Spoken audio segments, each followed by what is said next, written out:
little bit of a late start. Hi, welcome back. Brad up here, we're going to play some Final Fantasy XIV. Alright. Wait, are you working? Hold on. There we go. It's all good. Okay. So do we have to take a ship? Ah, barely set foot on dry land. Ah, well, I suppose it is for a good cause. A hunt. Come on, let's get going. On boarding the ship, you'll start the cutscene. Also, fighting will be involved.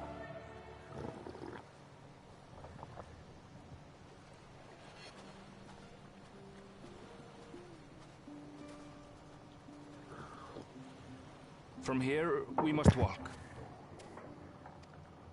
So much ice. It rivals even Yogg-Tural. Hi, Kitty. I love you too, buddy. Ooh, a white bear. I wonder what it tastes like. Remember, we're here to deal with creatures that have been deemed an unacceptable danger. Do not attack anything else unprovoked. I know.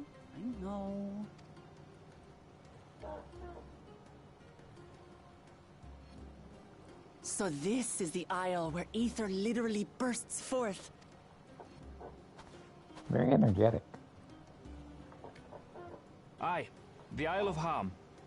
The geysers lie deep inland, however. You really are knowledgeable. Kona told me nothing about this place. Kitty wants love. So I'm giving him an opportunity to get some if he'd like it. I doubt your brother managed to come out this way. He's like to have toured facilities like Labyrinthos, however. The great big cavern under the city. It's amazing that they could make a sky down there complete with a sun.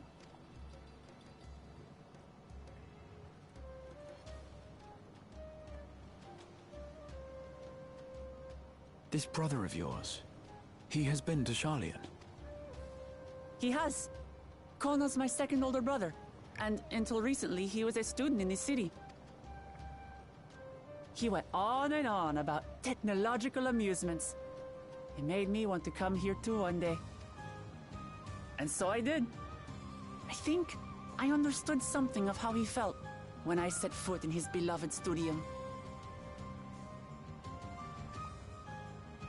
He went to the studio? Your brother must be quite a scholar. But I wonder, like you, he'd be royalty, yes? With such a personage coming to Sharlayan to receive an education would surely have caused a stir, yet I recall nothing of the sort. He consulted with the head of the studium beforehand, that his identity might remain secret. That makes sense. Being Mikote, he had no trouble blending in. He's adopted like me, you see. One time, though, he almost let it slip to a professor. It was all he could do to parry the barrage of questions. Having no shortage of questions myself, I can imagine. Quite. Hey. Hey. Ask whatever you like. I don't mind. But I maintain, hunting together is the best way to get to know someone.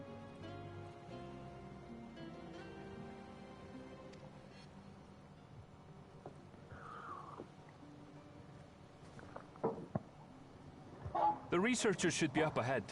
Let's find them and learn what we can.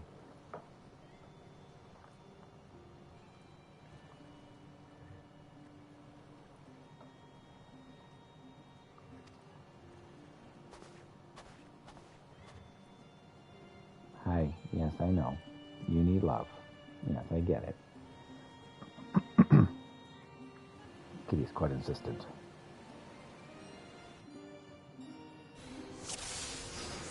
All right, let's go.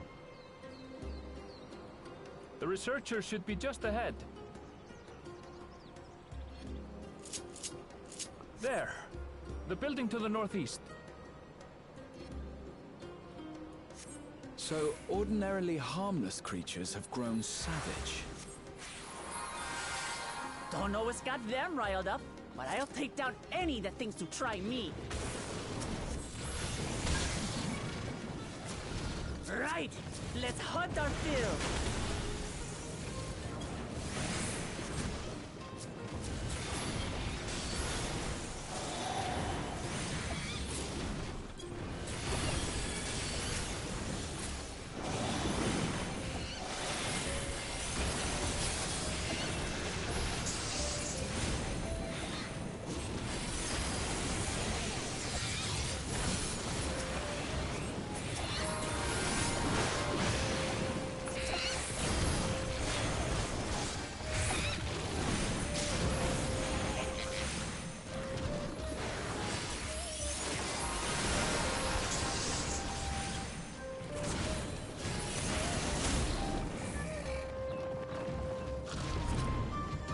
Look! Someone's in trouble. Yeah, taste my axe. It tastes like axe. These animals are usually so docile.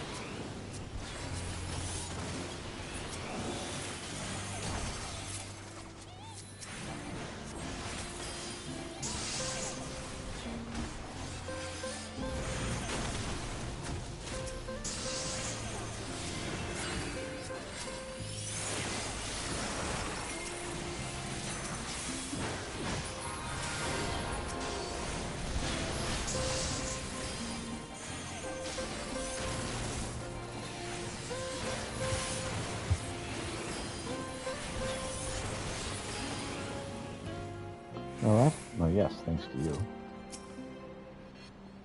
Thank goodness you've come. Well, thank goodness you've come. Thank goodness you've come. I think you're one of the ones who answered our petition. Wait, aren't you? You are. The adventure has saved our star, Pieter. Would that be the meeting was just under better circumstances? I was conducting a routine inspection of our transporter here when I suddenly found myself surrounded. You'll find more of those across the chasm. Once docile animals grown strangely aggressive. My colleagues there can tell you more. If you'll give me a moment, I can finish checking our equipment. You really are famous. They tell me that. And for good reason, as you'll soon see for yourself.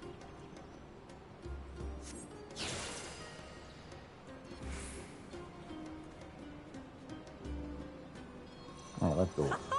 Quite an interesting contraption you've got here. I totally agree. Is that our petitioner? Let's go and have a chat.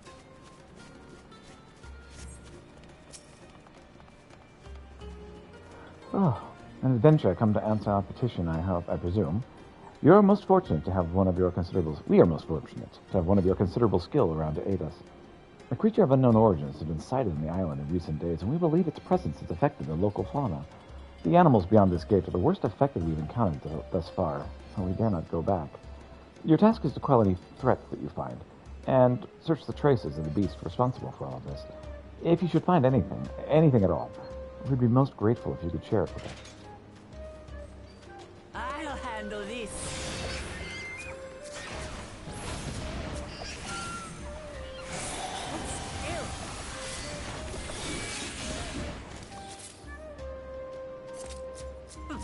Is that all? That works pretty well. Come on, let's pick up the creature's trail.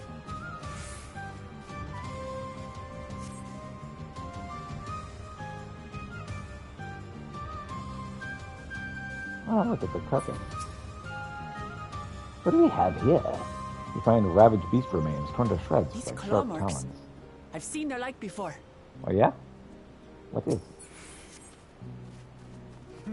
It's starting to feel like a proper hunt. This is this Monster Hunter Eorzea edition.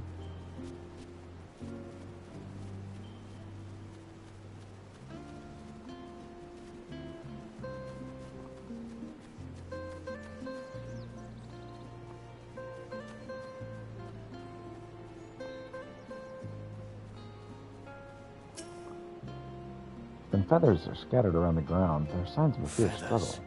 But did they belong to the predator or the prey? Good question. So, how do you prefer our prey? Roasted or raw? Generals don't eat raw You birds. presume it's even safe to eat?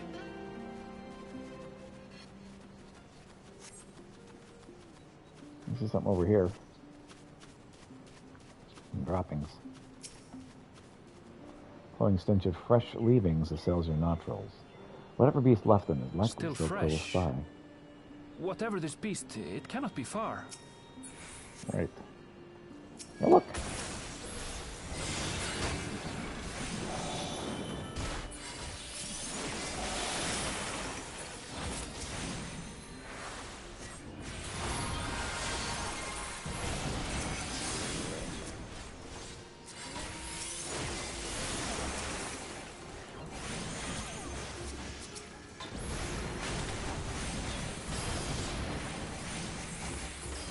Do you suppose they're upset we disturbed their home?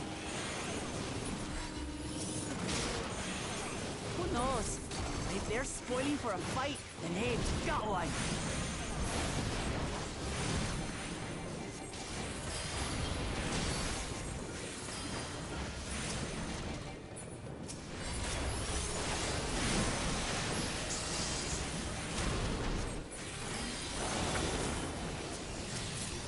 Let's head back and report what we found.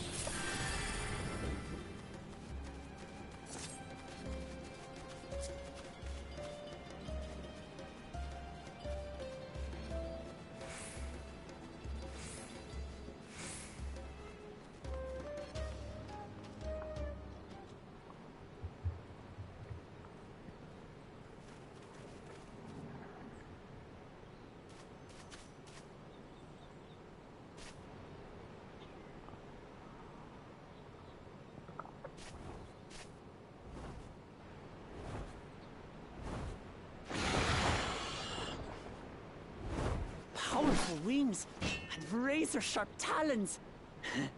Worthy prey. It's true.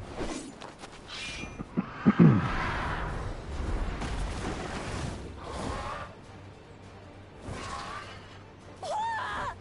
What is that thing?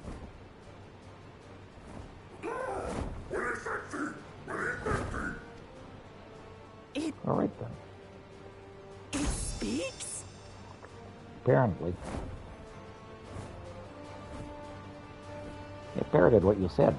Well, we should come up with a name for that thing. It's heading towards the falls. I'll stay with the researchers. The creature, I leave to you. Alright.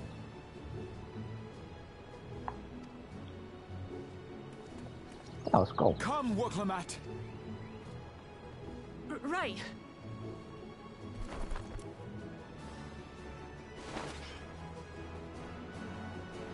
I do like the axe. Looking looks nice.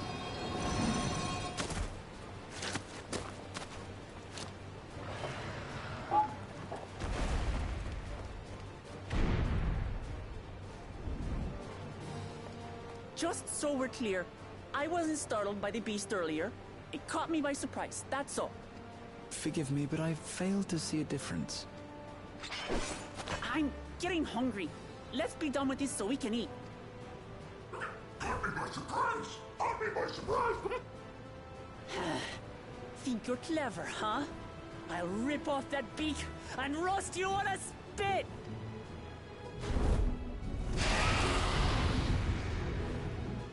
Roast spit it is.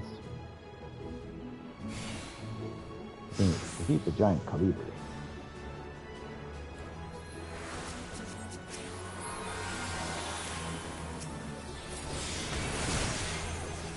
Talk all you like, birds. I'm going to have the last laugh.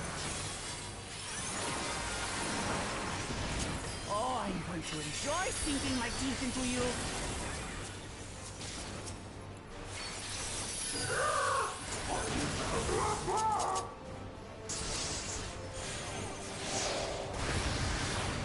Ah, shut up already, you blasted bird!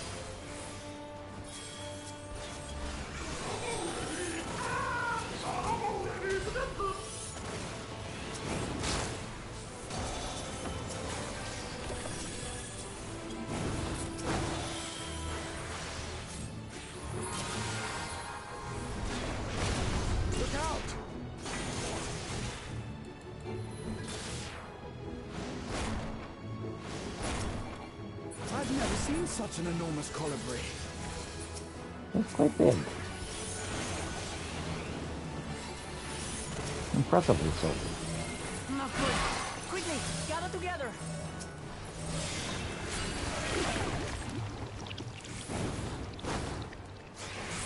Can't move. I've got you.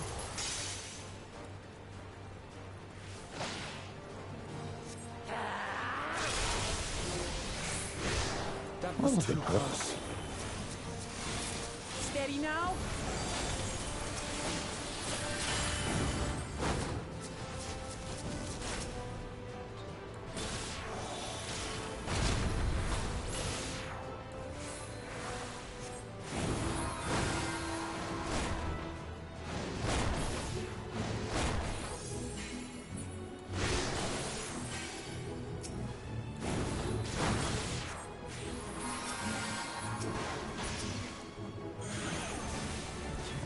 This battle's gonna take a while.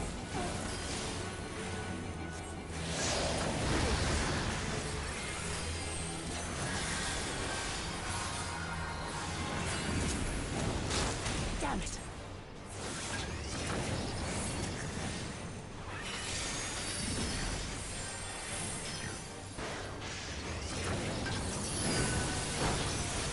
Spread out, everyone.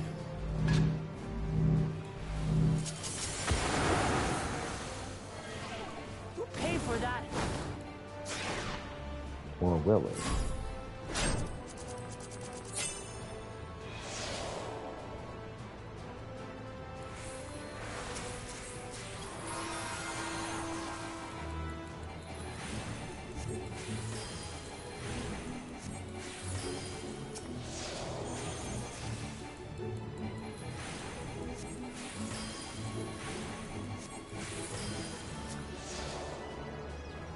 Thank you. Just getting started.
That was hardly a tickle.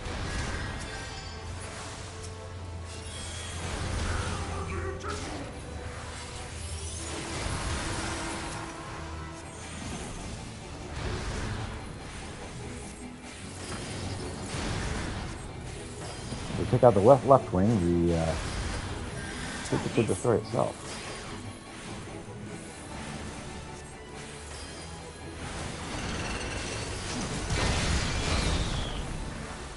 Nothing to it. Not I bad. have you now, you loudmouth bastard!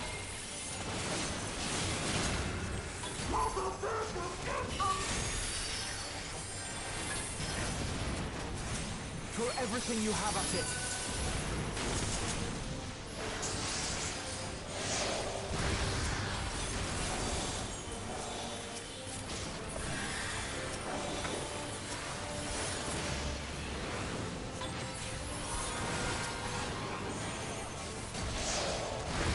Let's get him.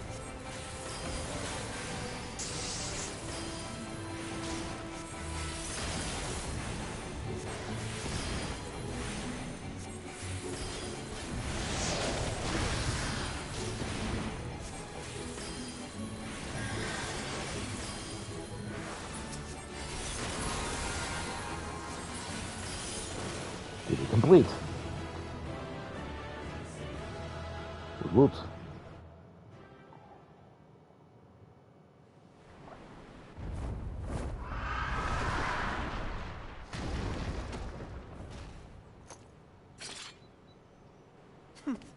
And I had barely limbered up.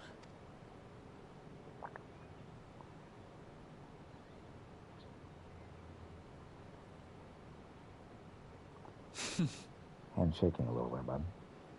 It was a terrible foe, but no match for your axe. Give him an axe kicking. Only to be expected. You were pretty impressive yourselves. I was right to invite you on a hunt. Bird's still awake. But what a curious bird that was. Though we have similar in Tural, they don't grow so big or use such dirty tricks. Dirty What tricks, was dirty tricks. Aye, dirty and despicable. Otherwise, I could have easily...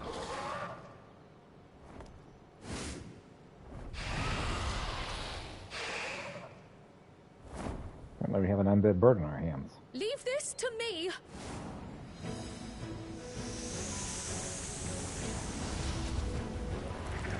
Taking power.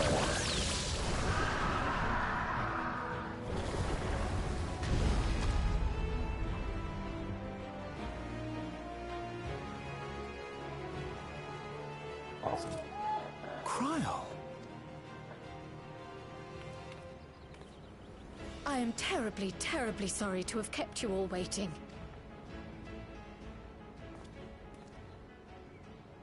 She arrived as I was seeing the researchers to safety. It was all I could do to keep up with her after I explained what happened.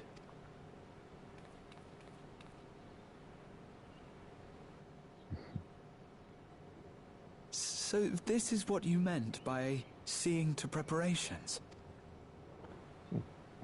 Took a little After picnic. hearing of the contest, I thought how wonderful it would be to join you. In coming here, I wanted to demonstrate my skill at arms to Wuklamut. Alas, it seems I missed most of the action. Notice her earring.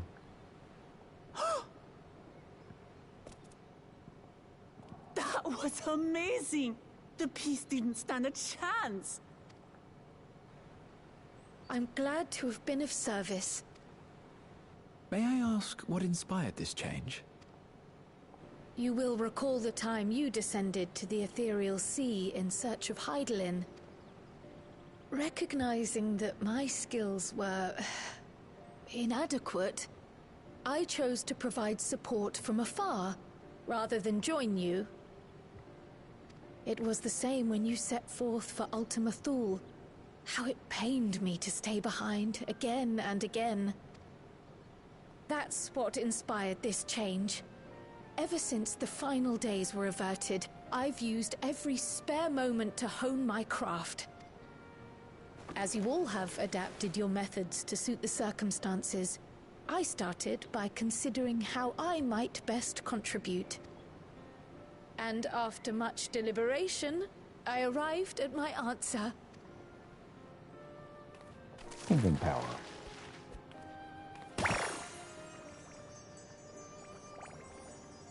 With the esoteric art passed down by the legendary Archon realm, Pictomancy. As I recall, you have embraced versatility to effectively complement a certain someone's style. What I do is much the same. Like you, I don't want to be left behind. Understandable. Indeed. I must say, you appear to be especially keen on being involved in the ritual of succession. Is there any particular reason? Yes, there is. This letter from Tuli Yolal. Able to read it finally? It was addressed to my grandfather Galuf, and turned up among the students' archives. The ink was faded, so I couldn't fully make out the sender's name. Galul, someone. Jaja. Gulul Jaja. That's my father, the Dawn servant. What does the letter say? While much of it isn't legible, it appears to be a request to investigate the Golden City. A request to investigate the Golden City? From the Dawn servant himself? Well, well. Seems it may be more than a rumor after all. Being a member of the royal family, it was my hope that you could confirm the authenticity of this letter.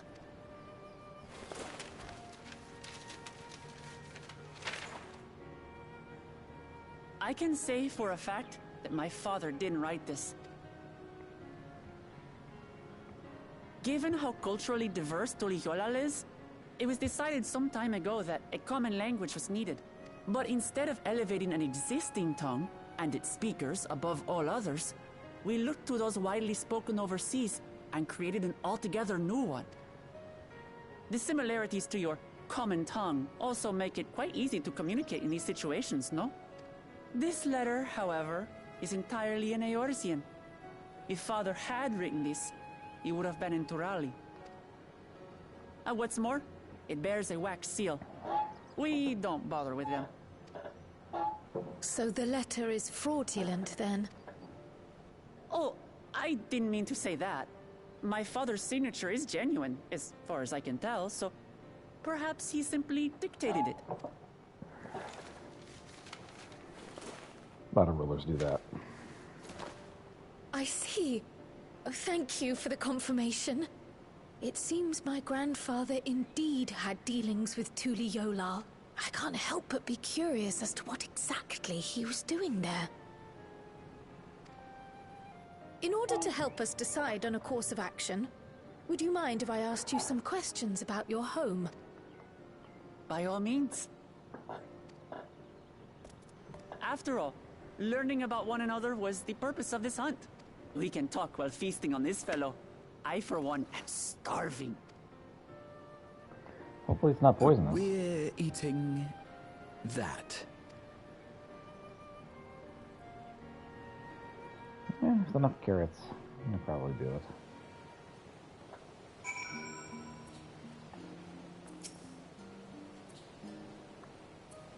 With the well-laid specified and this research was safe, our task is complete. That just leaves the matter of the calibre meat. For better or for worse, there's usually only one place we can take it to here in Charlium. The last stand. Come, let us see what Dickon can cook up for us. Curry with lots of carrots. That's my vote. If I get a vote. Do I get a vote? If I get a vote, curry with lots of carrots.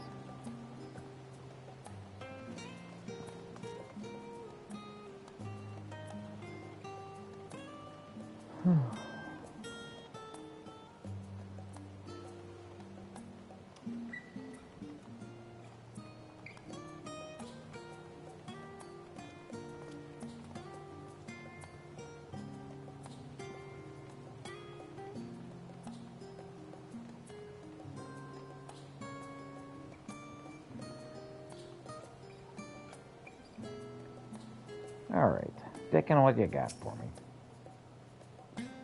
Well, no, the famished face if ever I've seen one. What can I get you, Pieter? I have this bird. Could you, cook it or something? Oh, bird meat from the hunt, you say? Leave it to me. I have just the recipe. It's a new dish I recently learned from some sailors. For you lot, it's on the house. Have as much as you like, you hear?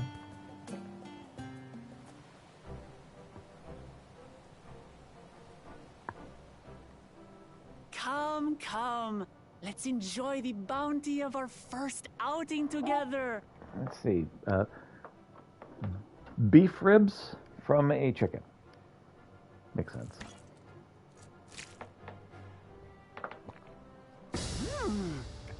I'd heard that Charlayan cuisine was terrible, but this is fantastic.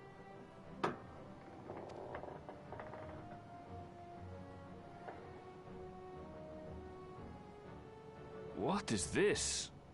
Ugh, It smells spicy. We can trade if you want.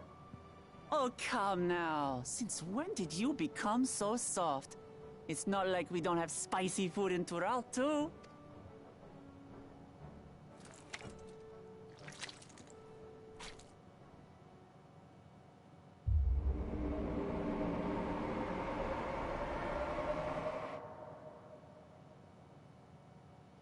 According to Dickon, intensely hot dishes have become popular in Razadhan after a traveller ordered a curry with several times the usual amount of spice. So he started offering the same in order to please the growing Harnish population here in Sharlayan.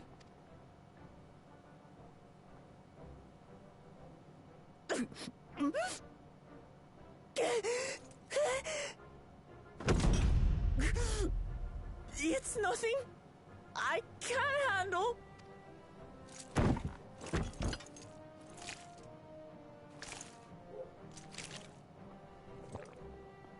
Your boorish manners reflect poorly on the both of us. I wish you would consider your station. I swear, sometimes it feels like you open your mouth only to criticize. Would I be correct in assuming you've known each other for a long time? Fair guess. Aye, thick as thieves since we were little. I beg to differ. She is a long-standing acquaintance. Nothing more.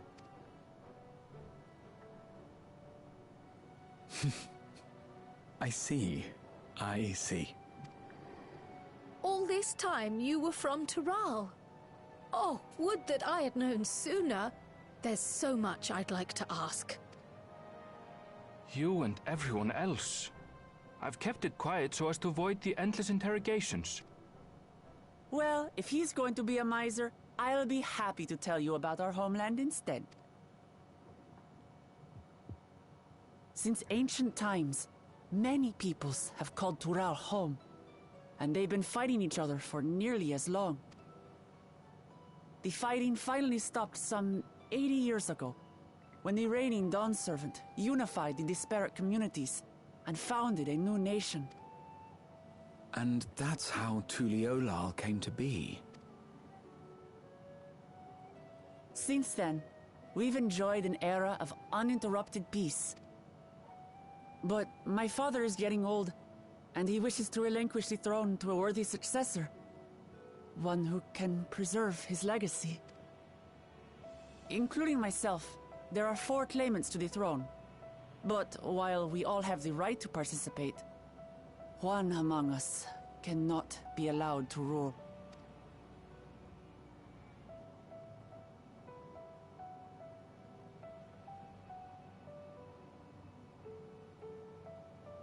A man who is too ambitious by half. Word of the Garlean Empire's collapse has reached Tural.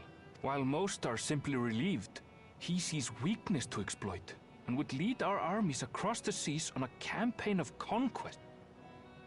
After everything my father has done to give us peace, he would drag us back into war.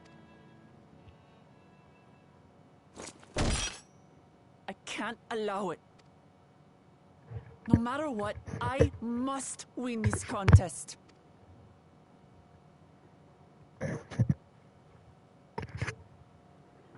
I understand your reasons. But this being an event that will dictate the course of your nation's future, is it appropriate for outsiders like us to be involved? Oh, it's more than appropriate. The Dawn Servant himself expressly encourages it. The ruler of Tural must navigate the intricacies of myriad cultures, and there's no better way to prove oneself qualified to do so than to work with foreign allies. That's why I sought you out. Through our hunt, I've confirmed that you're a warrior of considerable skill, but more importantly, one of good character as well. And so I ask you, will you lend me your strength and help me win the throne of Tulihualal?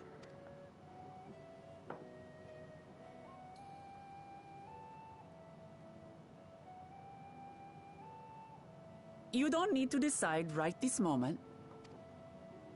But I will need you if I'm to triumph over the competition. I'll stay here as long as I can while waiting for your answer. In that case, allow us to prepare a room for you at the Baldessian Annex. Seems like a very hot dish. That's very kind of you.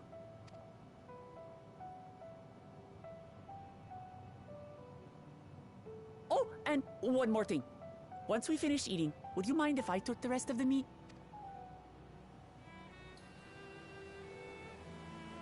Go ahead.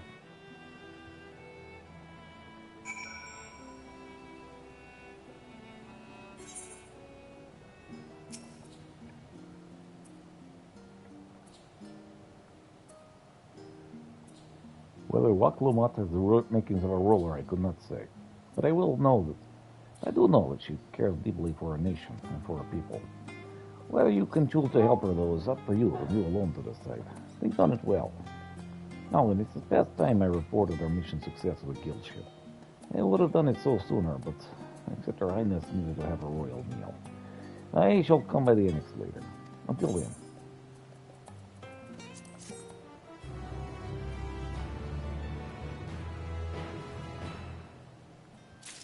It's the story that never ends. An award? Maybe we'll get some credits? Well, I dare say we'd have a fair grasp of Wakalabat's situation. Still, you've been afforded time to consider her invitation. Will you not use it to learn more about Tyrell? Nomanon is bound to have some information on the continent. It certainly would not hurt to be better informed. Quite right. Now, not only would you help to make an informed decision, but if you do choose to go, you'd be better prepared for what awaits. Come, my friend, let us be off to the archives.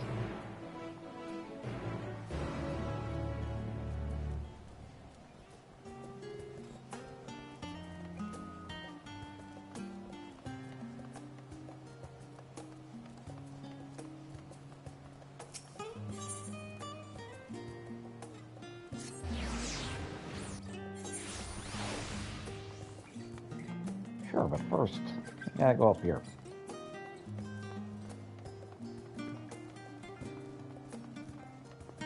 Check on the summoning bell, check on, what's her name? Tataro. I'm here. I don't have to be happy about it.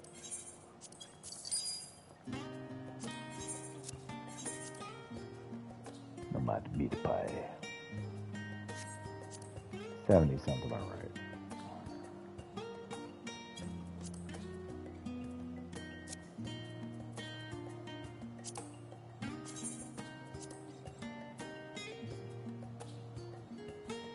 $20,028.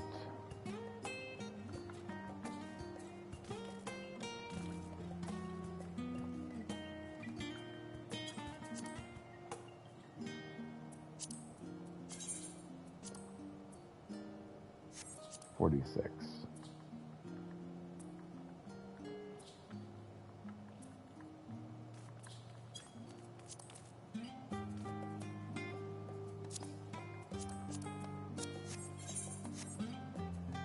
Do not expect you to play Errand Boy forever.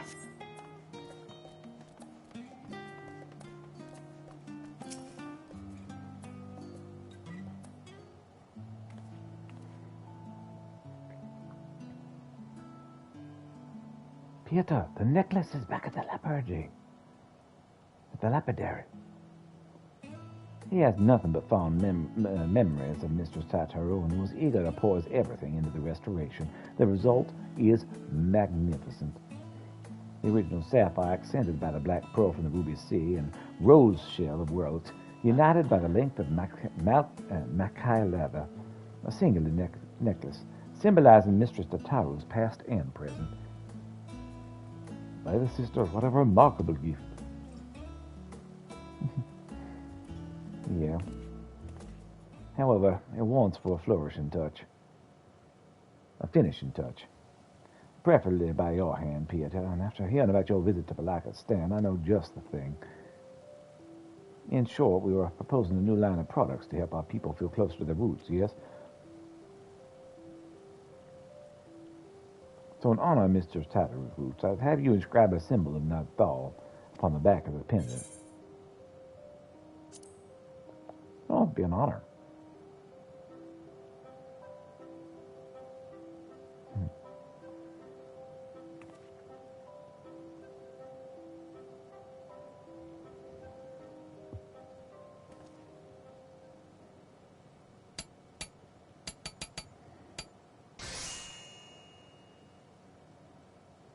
With painstaking effort and unwavering focus, you engraved the symbol of the traders onto Ototaro's necklace.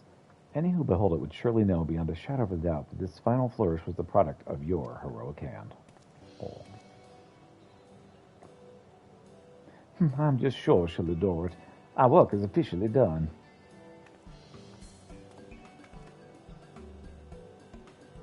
I've just received word from Mistress Tataro. She should be arriving in Scholar's Harbor soon. Let us go and meet her there. Sure.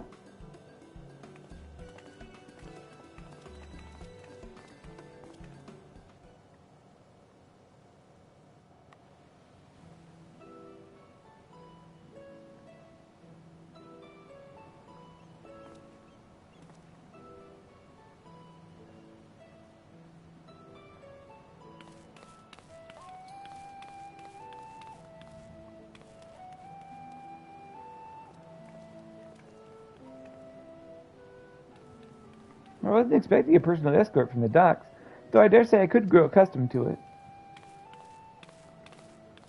How was your time at Palakistan? Did you find it worthwhile? Oh yes, we absolutely did. We've come up with a plan for how to help our hometown. If you would be willing to consider it, it would mean a lot to us. So while they do have an interest in our equipment, matters of recovery are of greater concern at the present.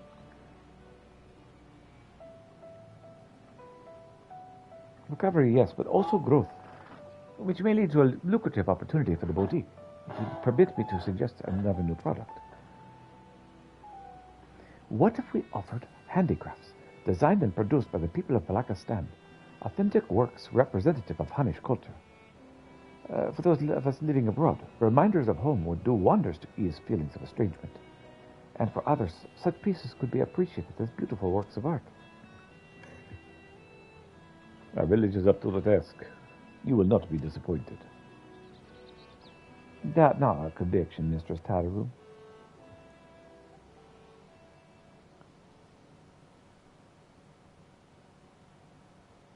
Lots of sparkles in those eyes.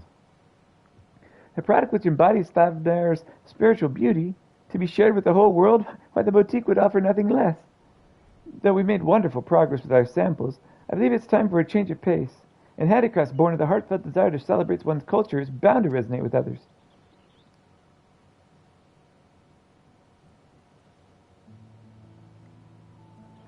Given her eagerness, I assume Majette intends to stay and help facilitate this venture.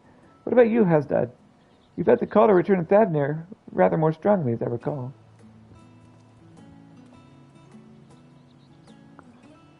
Yes, well, after talking with everyone at home, I realized that living apart from them does not mean I must forsake my childhood dreams of service. I believe I can best serve my purpose and my people by staying in Charlayan and continuing to work at the boutique, if you will have me. With pleasure, Hasdad.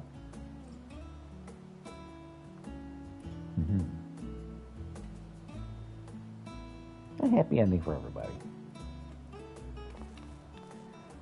Mistress Tataru, if you'll be so untoward, we would like to present you a small token of our appreciation for everything you've done for us.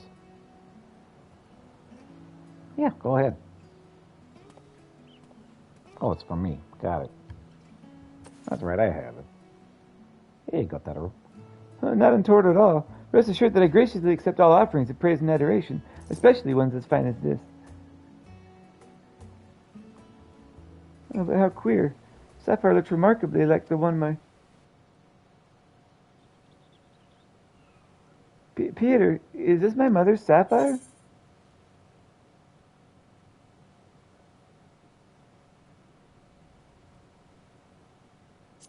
Hers. So now rightfully yours.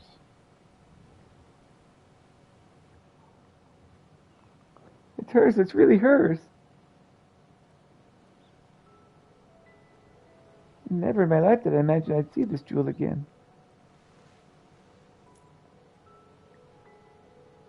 It was part of a family heirloom. When my mother was married, she received it from her mother. How her eyes sparkled when she spoke of one day giving it to me. I'll never forget. But when Father's business failed, we lost everything. This was the last I saw it.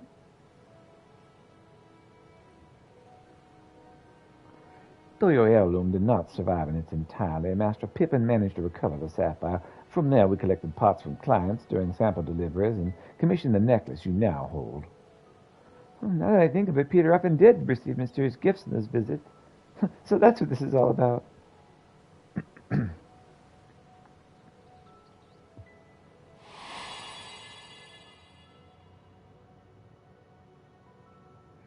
Time after time, I'm reminded that a fortune in coin promises only a fraction of what wealth and friendship provides.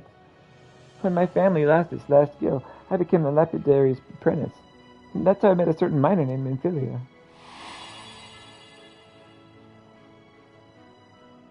We hit it off instantly, chatting every time she brought in gems for appraisal. And then one day she came not with her usual haul, but with an invitation to join the Path of the 12, and the rest, as they say, is history.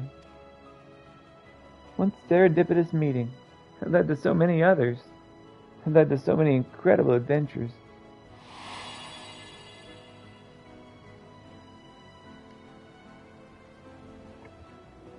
That's a poor little girl reunited with a priceless memento.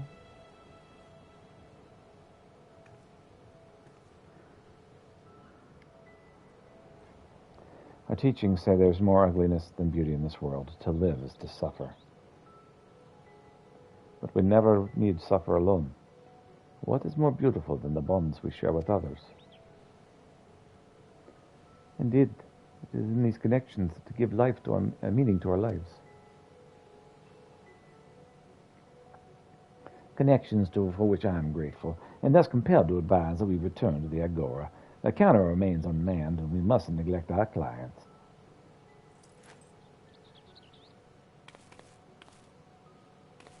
Oh, quite right, quite right. Back to work for the lot of us. We've got a lot of products to plan, and new products. And off we go.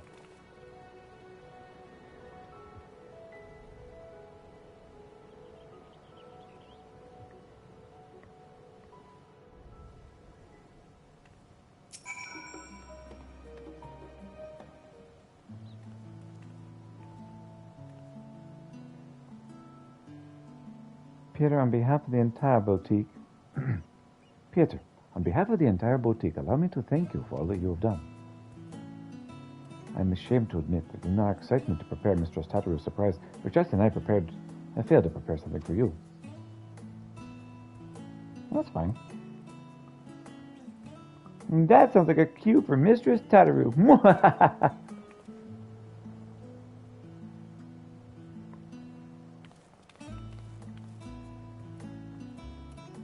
Very soon, Peter here will no doubt embark upon another journey to corners of the world unknown, as he's wont to do. So to wish you well as making new friends, and to remind you of those who always hold you in their hearts, I have prepared bespoke chocobo barding, crafted with love by Miss Tataru. Bespoke? What's that?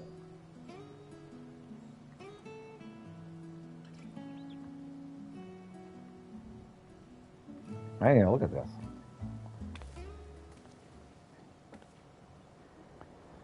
I dare say the boutique will be embarking upon its own adventure in the coming days, and what true adventure invariably comes tribulation.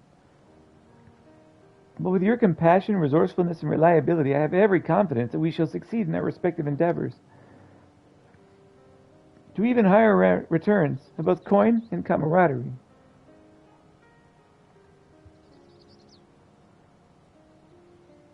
Yeah.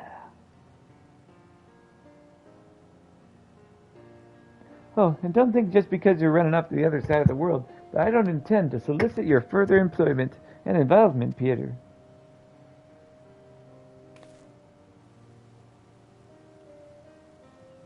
You won't escape me that easily. Well, it'll be fun being your thrall. As it always is.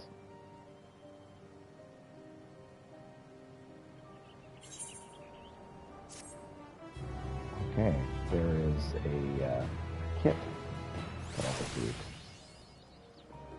Capital Games.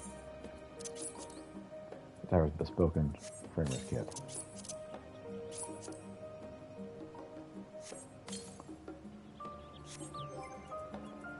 Alright.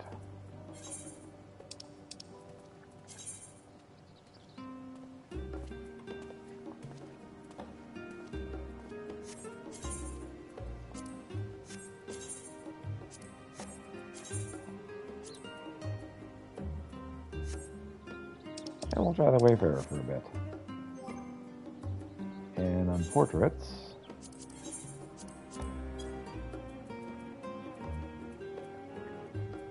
what's my weakest portrait? I think my weakest portrait right now is Sage.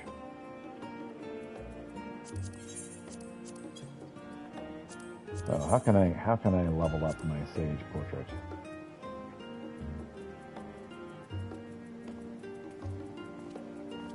Gonna need Bespoke.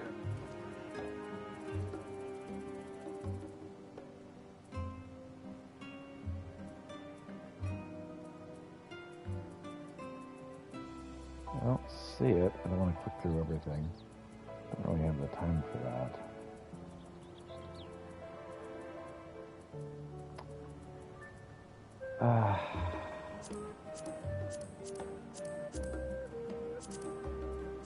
Yeah, I don't see Tataro's stuff here. So, maybe it's here.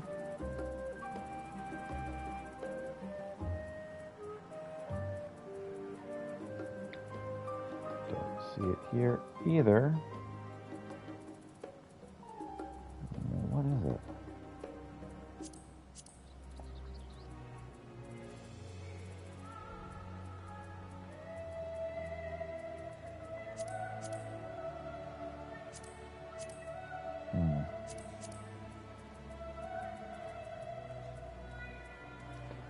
Yeah, I don't know what's going on there, so, okay, I'll have to check it out later. I got a little bit more time. So, in the meantime, we'll just go with Aether for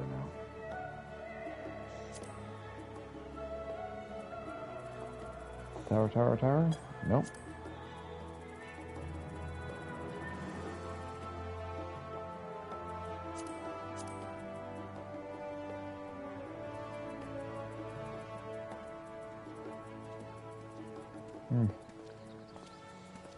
Alright, so what is it? Is it Navigator?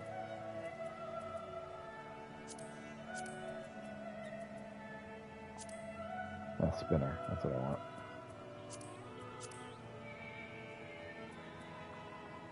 Alright, good enough for now. You know what? It's probably on the, like, portrait page. No, not that one. Adventurer plate.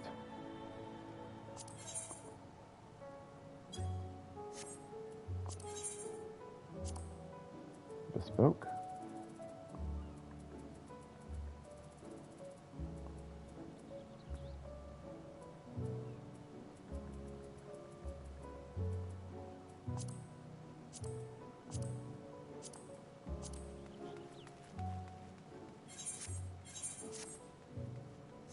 I like it better the way it was. Okay. Moving onward. We are close. We are very, very close. So very, very close. I can feel it in my bones. We are almost to the Dawn Trail.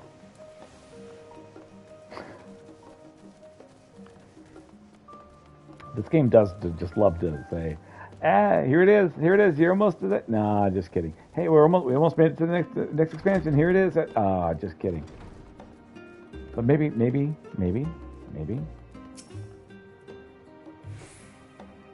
Let's see, blue covered book. Origins of blue magic can be traced back to the esoteric practices of the Wallahi, a tribe of the distant continent of Tural. The tribe controls nature in the highest, holds nature in the highest, and in seeking to cultivate a spiritual connection with it, they've learned to harness the power of the wildlife around them. In exchange for teaching them the common tongue, it's permitted to live amongst them and train in their ways. These days are some of the most grueling I remember, but they were tremendously rewarding. For instance, I had the privilege of visiting Lapis Canyon, the tribe's sacred grounds. It's so named for the cerulean deposit that wells to the surface, turning the entire canyon a brilliant blue. Under Shaman's watchful eye, I finally managed to master the Wallahi's art and make the animal's powers my own. As no name existed for it in the common tongue, I took the liberty of naming it Blue Magic. The reason I chose this color, as you have doubtless gleaned, is for the significance it holds for the Wallahi. I cannot think of a name more fitting to honor the people for whom the noble magic was born. Game's like, alright, here's some background to get you ready for Dondro.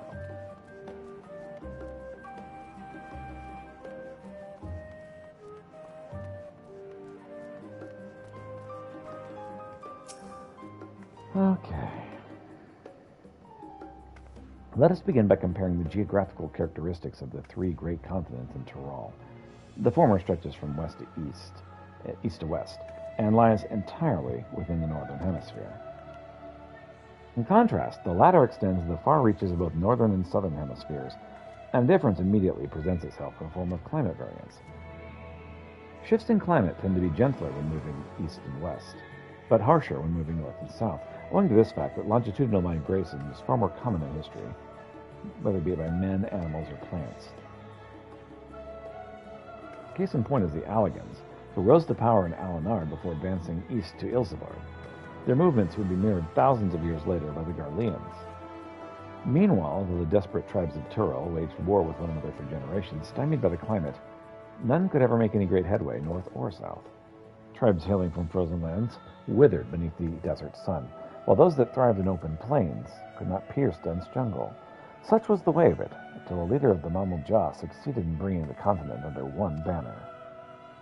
Given the land's divided history, and the reason thereof, one cannot help but be in awe of his feat. Truly, it is a testament to the Autarch's greatness. Alright, that's good.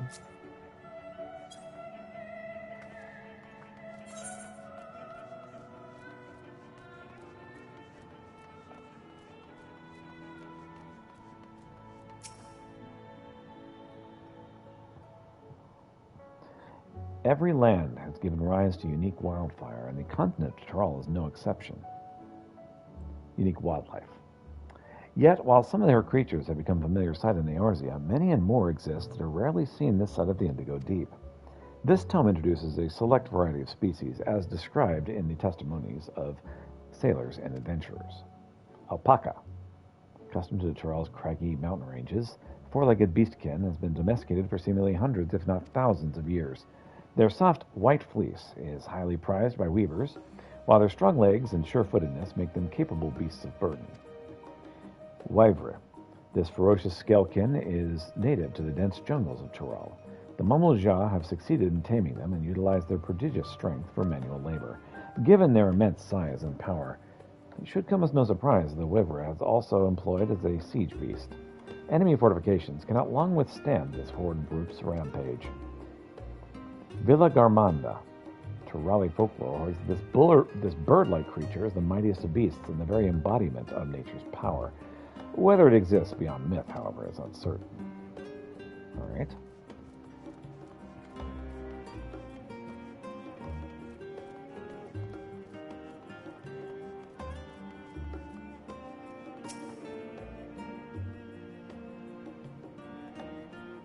It is impossible to adequately discuss Eorzean cuisine without speaking of that land from which many of the modern-day staples hail, the far western continent of Tyrol. Ogre pumpkins, ruby tomatoes, and even the ubiquitous papato. These crops and more that regularly grace Eorzean dining tables trace their origins to the New World, as the place is known to most. The tale of this culinary immigration begins in the year 1498, the 6th astral era, when a Lamensin sailor named Cademarum successfully traversed the Indigo Deep to arrive at the heretofore unknown continent. Kadaram spent several moons exploring inland, in the course of which he encountered the denizens of the sprawling nation of Mamul Jah. He was even granted an audience with his supreme leader, whose confidence he won along with permission to roam freely. Kataram would return to Dural several times, but during his first expedition, he charted the land and gathered myriad root vegetables and seeds to bring back to Lomensa. The most notable of these was the papato, whose ease of cultivation and nutritional value saw it quickly spread to all corners of Eorzea. Produce was far from the only bounty of Kataranam's expeditions to Tural. Many tantalizing recipes, such as the bean-filled burrito, and the gripping legends, such as that of the Golden City, reached our shores by way of his ship. To those outside of Kataranam's circle, Tural largely remains shrouded in mystery, yet its influence on our cuisine cannot be overstated. Many scholars, myself included, would relish the chance to immerse themselves in the culinary culture of that faraway continent. Having perused a wide selection of books related to Tural, you're somewhat better informed about your potential destination. Gratia will be eager to know what you've discovered. If you wish to read these books again, look at the reference page. Scoured the library to your satisfaction, have you? Excellent. While there are few books wholly dedicated to the subject of Tural, I dare say you found tidbits of useful information scattered here and there. Oh, yeah, sure have. But come, let us continue this outside. The mammoths do not take kindly to chatter. Quiet in the library.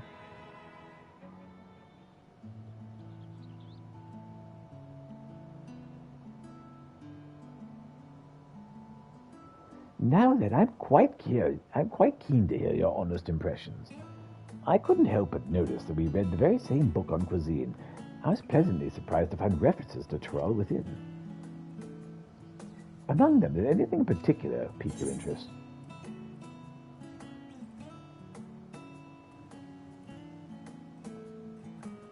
Papatos. I have a newfound appreciation for them.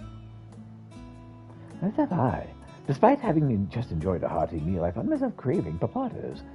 As they keep well, they are born to sailors. It was that same property that allowed them to survive the voyage to Eorzea. The book also mentioned a method of preservation which sees papatos repeatedly frozen and dried. The resultant product was apparently used in stew by people in the mountainous regions. I should like to sample that dish one day. That and all the unique cuisines of that vast continent. It's pretty famous for their food.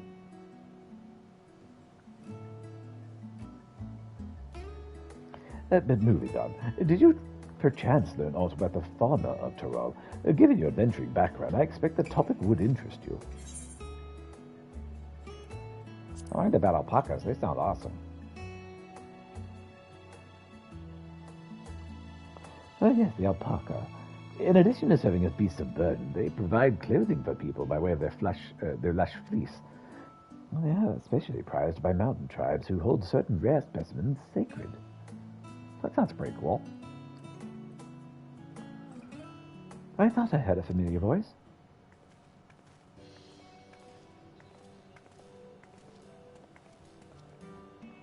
Fancy running into the two of you here. Well, have some research of your own, do you? Aye, we hope to arm ourselves with knowledge that may benefit the Gallian people. Having forged a new trade agreement with Razadhan, they will next look to foster relations with other nations. This includes former imperial provinces. In view of this, we hope to find hints of history of how neighbors of differing races and ideologies might engage with one another. And what of the two of you? What endeavor brings you here this day? About to go on a party. The cat's over here sighing as he's trying to sleep. Because I keep being loud.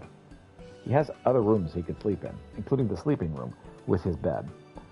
He wants to sleep beside me. And then complain that I'm talking. That's Kitty. A nation composed of the desperate peoples of Dural. I dare say this is precisely the kind of example we seek. We do well to read up on Tuyolov ourselves. The context. Is Pieter the only one allowed to help Mark Lamont? Or the contest. Is Pieter the only one allowed to help Mark Lamont? There's no mention of such restrictions, as I recall. On the contrary, Walk Lamont gave us the impression that we could have several champions. I think I know how to make the most of our respite. Follow me, Alfino. We have some planning to do. Alice, eh? Wait! Try to see, my plans have changed. If you'll excuse me.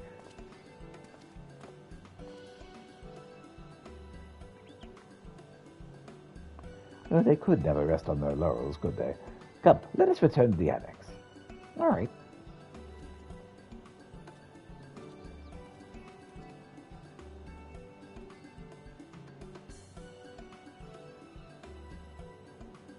Credits?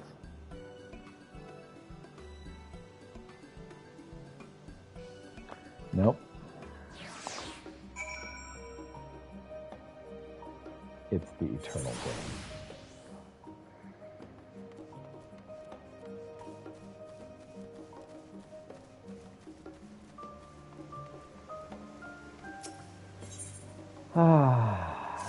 Why do I suddenly feel like I'm watching Return of the King?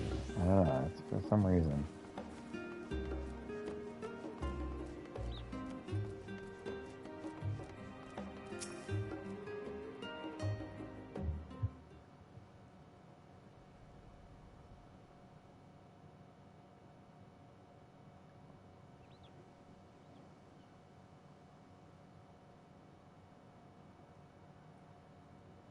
Hey there, Raha. What's up? Oh, it's just... Despite all that we've learned, I can't help but feel we've yet to hear the whole story. Yeah, I know, right? What about you, my friend? Are you inclined to accept or refuse Worklamat's request? I mean, there's no reason to say no.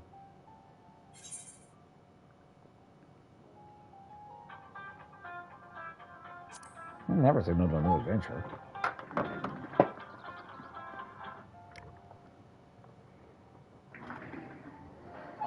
Ha! I thought you might say that. With an intrepid attitude such as yours, I believe all shall be well. Be it the contest or something else, there will be many trials for you to overcome at your destination. But in the course of seeing new lands and meeting new people, you'll surely find a way forward. That's what adventurers do, is it not? Sure.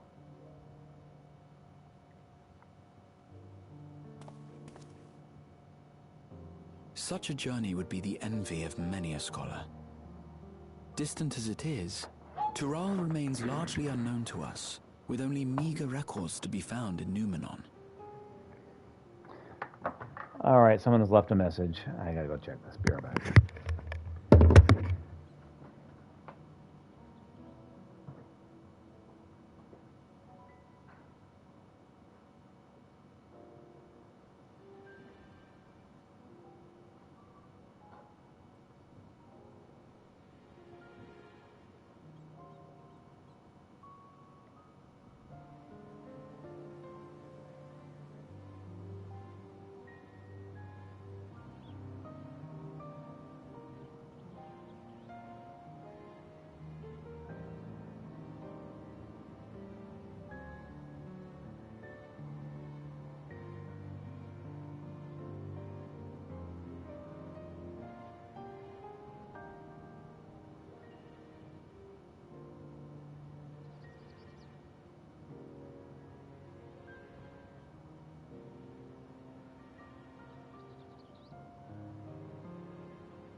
All right. Let's go. The experiences to be had. All the things you might hear, feel, and think. It's enough to stir me to the core. Hear, think, feel.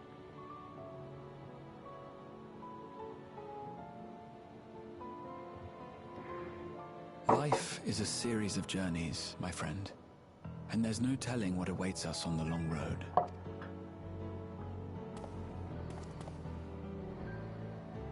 But what's important is to be true to yourself as you walk it. Only then can we hope to be content when we arrive at the end of one and step forward into another.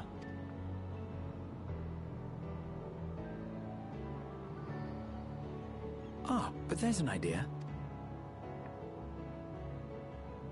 I have a matter to attend to at the Agora. Please, go on inside. I will join you shortly.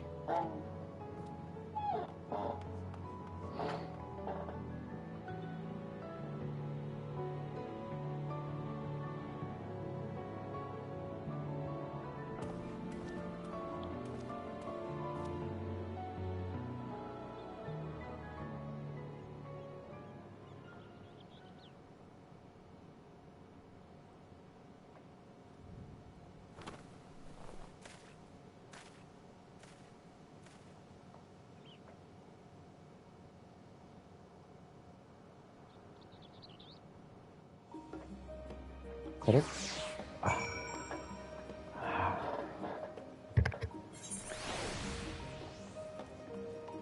This game is really testing my patience. I'm tempted to skip through. I really shouldn't, so I'm not. It's really testing me. Welcome back, Peter. If you're looking for Wakla, she's currently with the others in her chambers. If you like, I can go and fetch them for you. Sure, let's do that. Understood. Please wait in the main hall.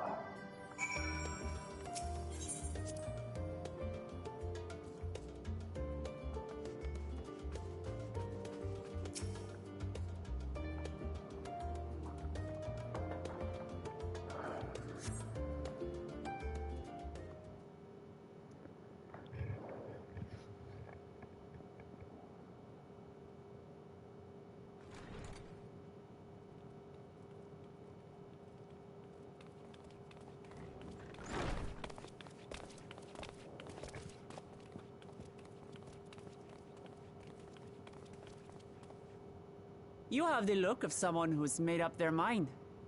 Go on then. Let's hear it.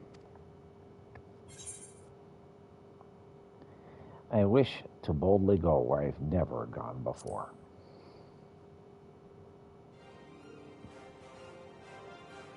Then you need me as much as I need you. Together we'll blaze new trails in Tural. You're not planning to leave without us, are you? Not especially, no.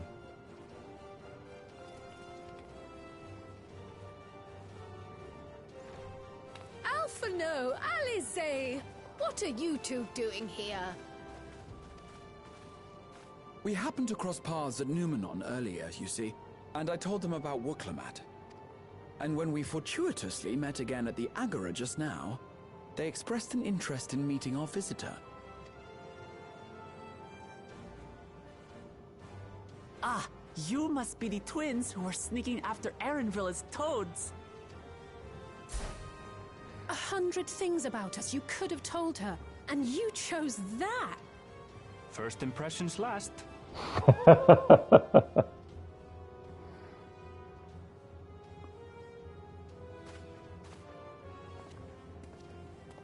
'Tis an honor and a pleasure to make your acquaintance, Your Highness.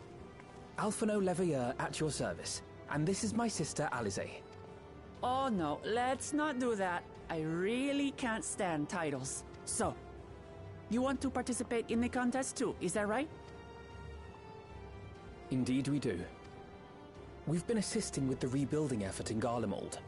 Yet while progress is being made, the question remains of how the nation might reconcile with its neighbors. We believe there is much we might learn from Tuliolal, a nation founded on unity. And in return for this honor, we would spare no effort in supporting your claim. The more the merrier, I say. And I'd be keen to learn about Eorzea and Garlemald from you as well. Having recruited so many committed and capable allies, I presume you have no need for my continued assistance? Nonsense! Like I told you before, you're indispensable.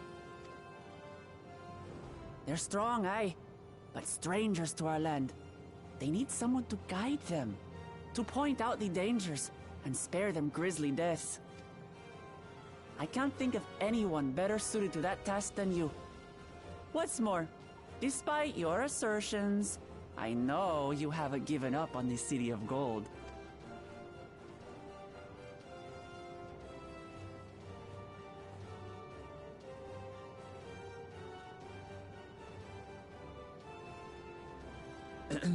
As I recall, Kryl, you were the first to state your desire to visit Tural. Perhaps I was. Still, I can't help but worry about being away just when our order is beginning to find its feet again. You have nothing to worry about. I haven't forgotten how you held the fort while I set off to explore Alzadal's legacy. It's only fair that I return the favor. Pray, leave the students to Ojika and me. But, Raha...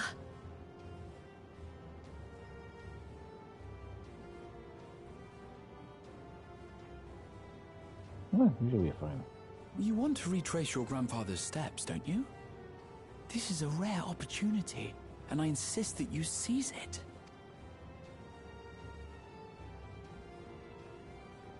Thank you, Raha. Thank you. Well, looks like it's settled. I'm counting on you all to help me win the throne. Yeah, let's do it.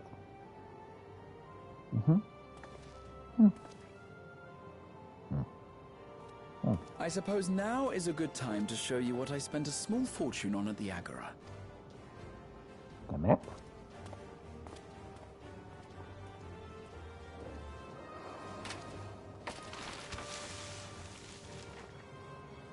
There.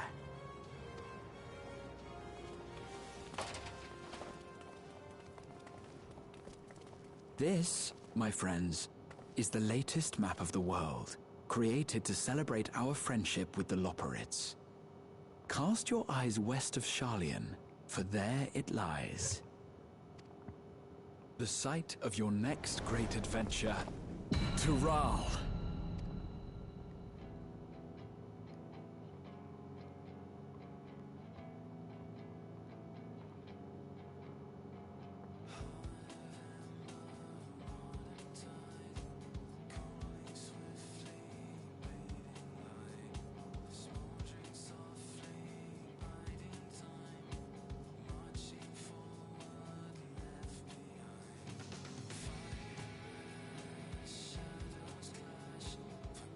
You'd think that they would have fewer areas marked as unknown, you know, with them being on the moon.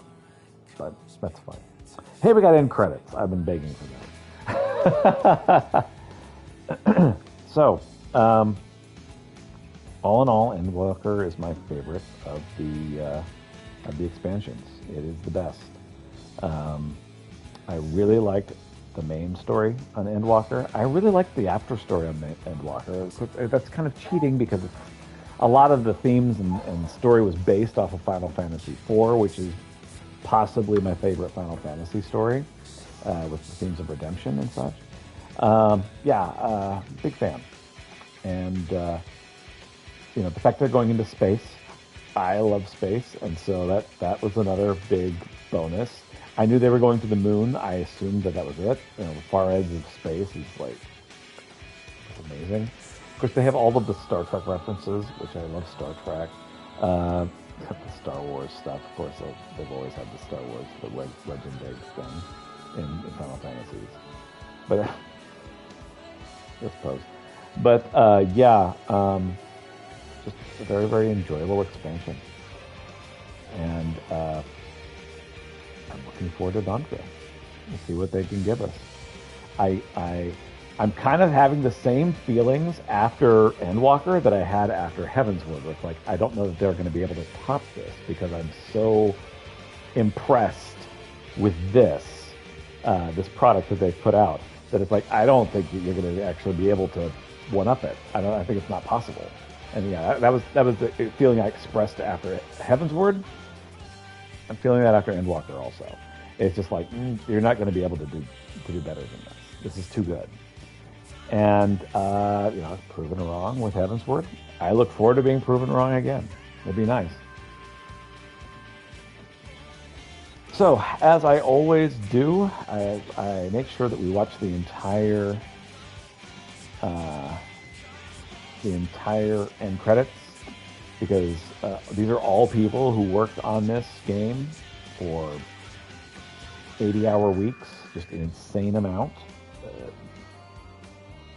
Time put into making games is far more than normal folk can actually fathom. And so every single person here deserves their name on here. And so I'm going to make sure that it runs in its entirety. Yeah, I'm frankly shocked that they were able to one-up Heavensward. But they did. I like this better than Heavensward. This game had my very favorite moment I've ever had in gaming, I think, which is when you had all of the various people that you've helped on various side quests that were not necessary, not required, coming back and saying, hey, thank you for helping me on this thing, even though you didn't need to. And hey, thank you for helping me on this thing when you didn't need to. Just a big litany of people, and it just keeps going and going and going and going. And that was so freaking satisfying. I loved it. Then you have After Story, where you have a retread of Final Fantasy IV. This person born in darkness, knows only darkness, can't fathom anything but darkness, and is given the choice, there's a better option. You could follow the light. And they're like, oh, I never was even aware that was an option. But of course I'm going to now that it's there. And I love that. I love that so much. Maybe it's a silly story. Maybe it's, juvenile. But that has always resonated strongly with me. And, the nostalgia combined with the rest made me go, oh, yes. I'm a sucker for those stories. So the pitch on Dawntrail is adventure. Cities of gold. Let's go treasure hunting. It's kind of an Indiana Jones adventure. Tomb Raider never really was my favorite kind of story. Going hunting for buried treasure. I enjoyed the Uncharted games because they were so well produced. I suspect I'm also going to. Enjoy Dawntrail for the same reason. It's like, hey, you know what? If the game is good enough, it doesn't matter if it's not my kind of game. If it's not my style, not my style of story. If it's good enough, I'm going to like it anyway. And I suspect that's going to happen with Dawntrail. So I'm giving them the benefit of the doubt because I have liked so much that we've had so far. That I'm playing this MMORPG, which I just after. Let's see. I think it was after being disappointed with World of Warcraft. I'm like, yeah, I'm never gonna touch these again because this is the pinnacle. There's nothing better than this, and I hate this, so I'm never going back. And I love this. I love this game. This game is great.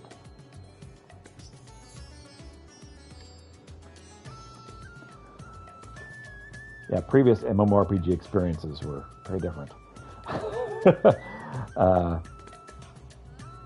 Severely disliked Ultima Online. Severely disliked EverQuest.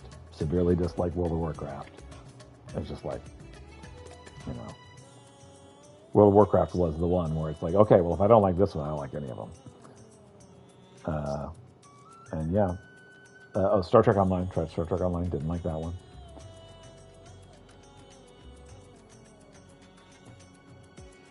But yeah, this game's great. Recommend it to all my friends. I already got my wife hooked on it. I already got another friend hooked on it.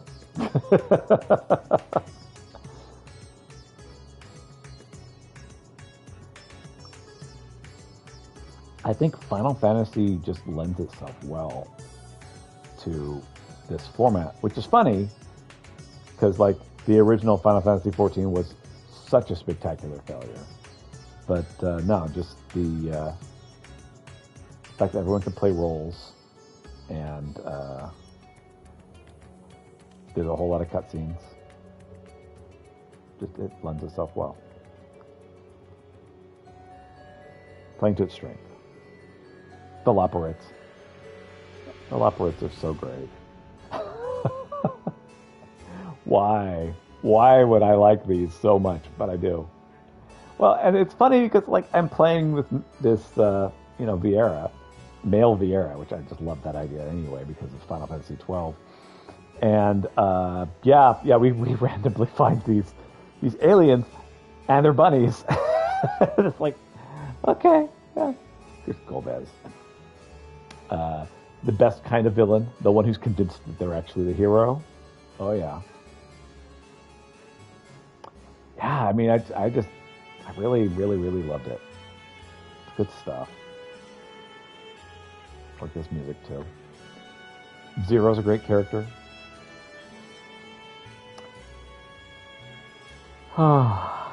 Yeah.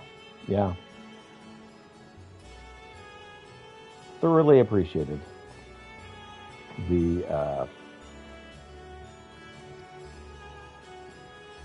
after story as presented, with the exception of the Peter Jackson treatment of the ending. Like you've had your ending. What about second ending? Hey, you know what? How's a third ending? It's like, all right, come on, guys. Zero Miss, of course. All of these references and callbacks to Final Fantasy IV for people who know Final Fantasy IV, and of course all the music from Final Fantasy IV, and yeah, I have so much affection for Final Fantasy IV. I loved all of that. Of course, he brought dragons back in. I love dragons. More dragons, please. I can do all the dragons. If we have dragons in Dawn Trail, I'll be fine with that. Like at some point, there's too many dragons. I don't think we've hit that point yet. I'm not an unbiased individual, though, when it comes to that.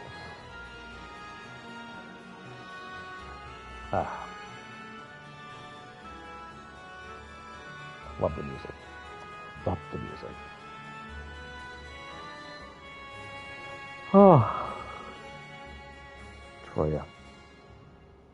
Man, good stuff. Good stuff.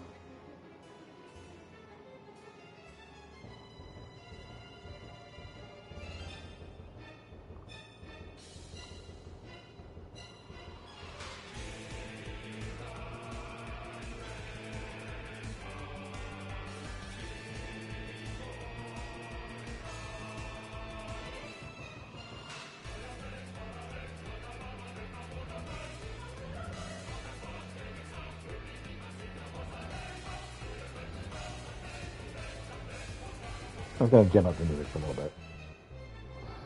Yeah, this music's playing, and I'm like, I can't concentrate on the fight. The music's too good.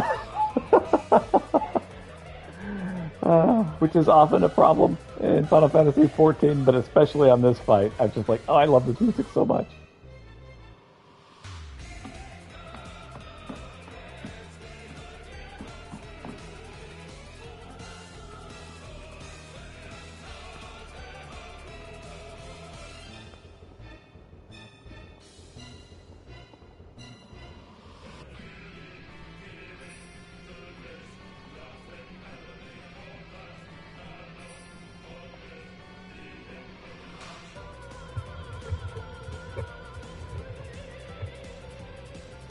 So I still have Beast Tribe stuff. Not quite done with all the Beast Tribe stuff. So we'll be finishing that up, mostly off stream as I go through this. We'll do the major events and kind of get that as we go.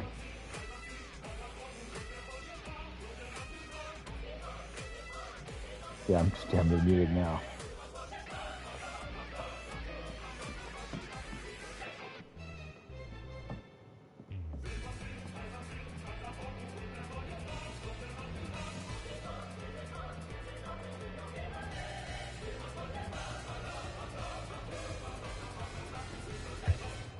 I love it.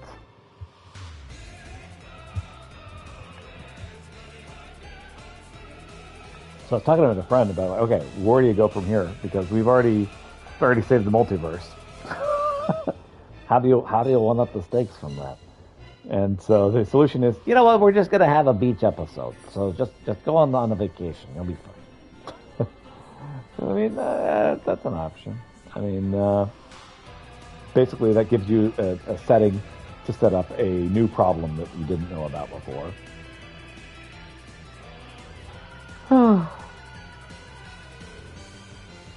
Let's see.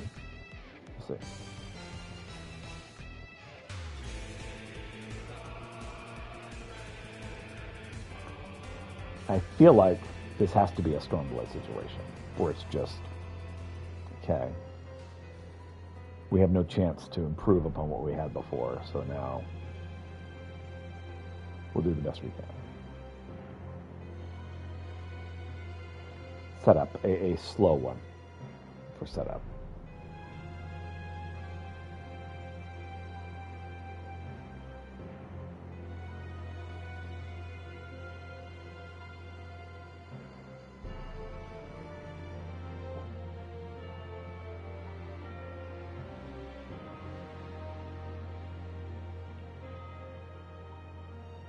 Oh.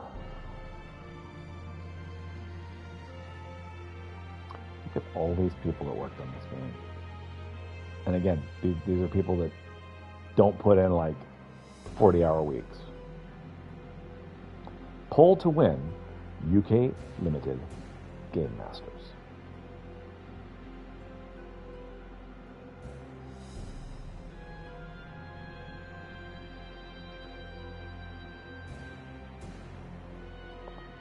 What are these? Poll to win UK Limited.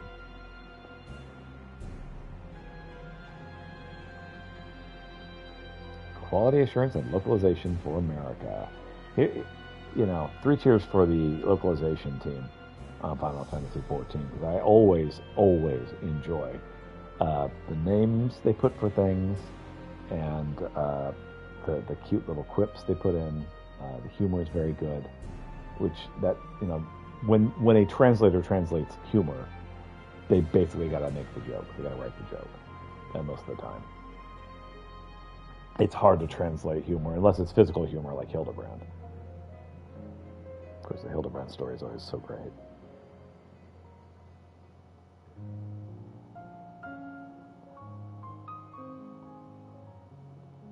Beautiful music.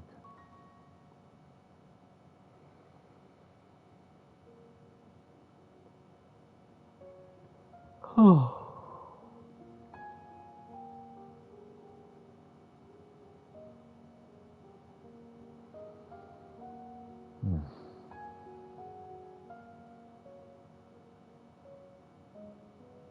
All right, well, I got a moment. I'm going to get some coffee and use the restroom. Burb.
Oh, the credits are still rolling. Wait, look at that.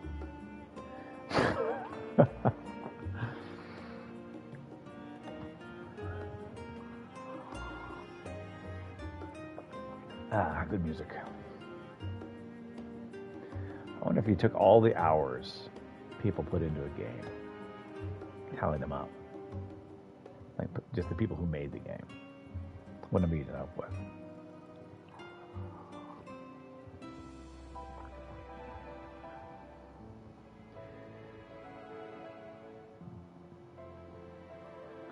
Think of an individual, right? Making a game. Let's say the game took 3 years. So, let's say 150 or so. 150 weeks. 80 hours a week. So for one person.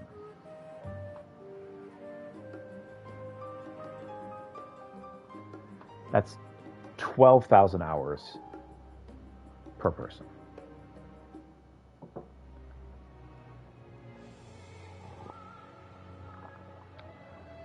And you look at this, you know, all these people working on this. 12,000 hours per person. Let's say 300 people worked on it. 36,000 hours, so probably 50,000 hours is a pretty fair bet that people put into this game, not Final Fantasy XIV, but like Endwalker. It's insane. Oh man, we got companies, and I was like, oh, we're almost done. No, we're not. Oh, jeez.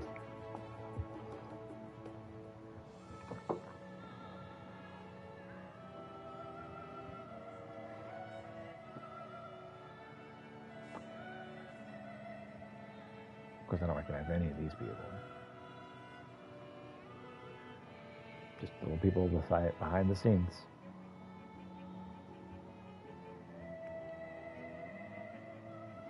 Each throwing 12,000 hours into this game.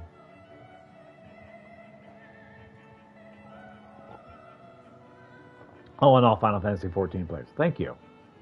How much more hours did that put in? Because there's over 1 million hours then, right?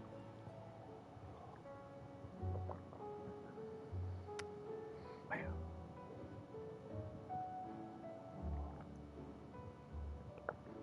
Produced by Squeenix. We'll be done. We're done. All right.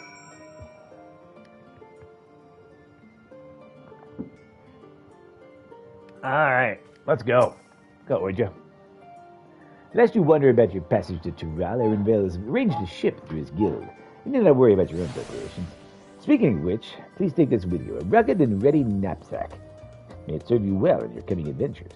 Now, I'm not sure when departure will be, but rest assured I'll let you know when I hear something. Till then, please, take your ease. Sure.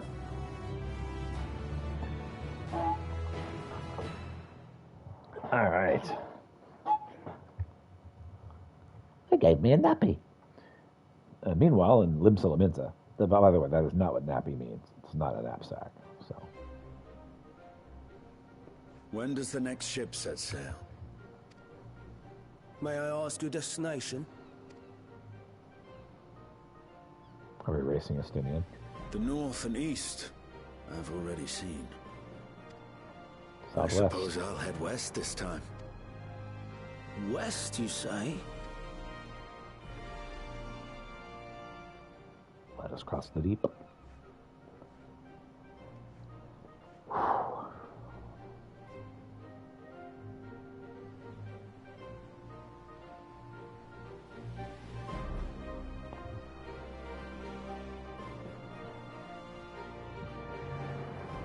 Meanwhile, in Old Charlene, I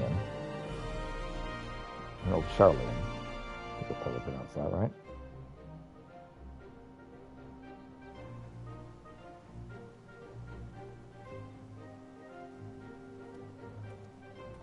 I'm just explaining how each of these people are going to end up where we want them to be. I see you've made up your mind. I had a feeling you'd be keen. But to think that our comrades too are thither bound. Fate doth work in mysterious ways. Indeed. It will be a grueling task, having to contend with them. Okay, we're gonna have to compete. If the prospect doth trouble thee, 'tis not too late to decline the petition. Though thine expression would suggest thou art far from perturbed. Oh, how could I possibly be, knowing what's to come? Then let us delay no further and secure passage on a vessel.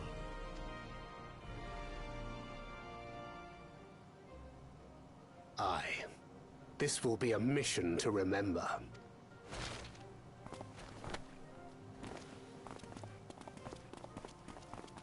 Come, my friend. We make for Tural.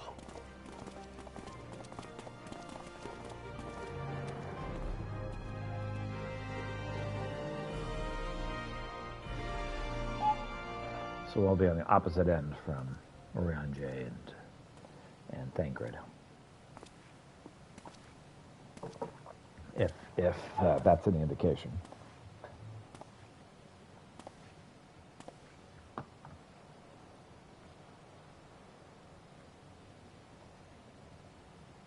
Tell me, have you been to the ruins beneath the waters of the Bounty? Done that one. Or the treasure islands beyond the frozen waters of Blind Frost in Offerd's north? Haven't done that one. The fabled golden cities of the New World? Gonna be doing that one.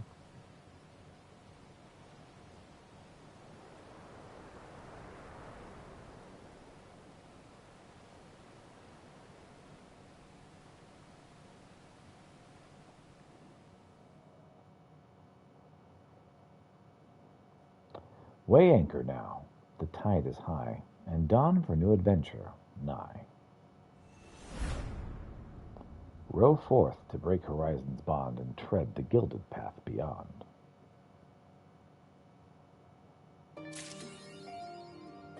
Tomorrow's Unknown. Growing Light Part 2. A new chapter of New Game Plus has been added. Tomorrow's Unknown. Welcome back, Peter. I just had word from Erenville. It seems he's managed to secure passage to Tural aboard the guildship vessel. Why don't you wait in the main hall while I go and inform your travel companions? It should only take a moment. I have no music. It's Stormtrail music.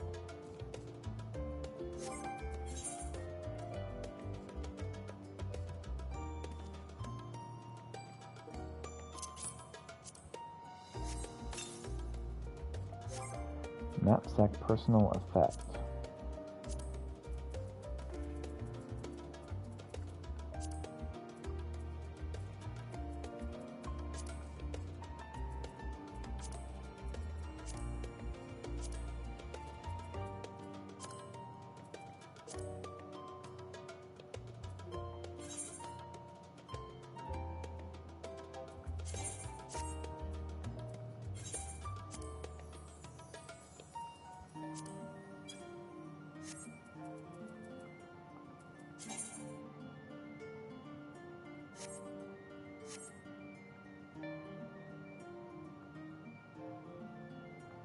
All right.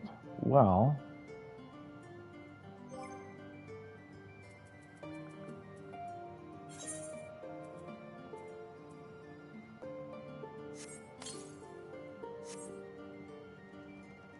all right. We got a knapsack.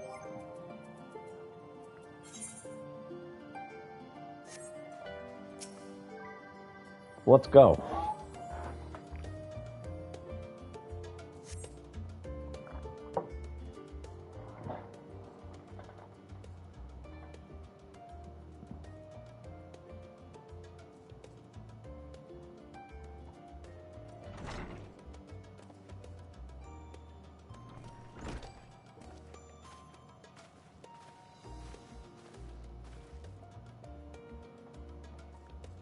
Ojika gave us the good news. We made ready to set sail at a moment's notice. The only one yet to arrive is Erenville himself.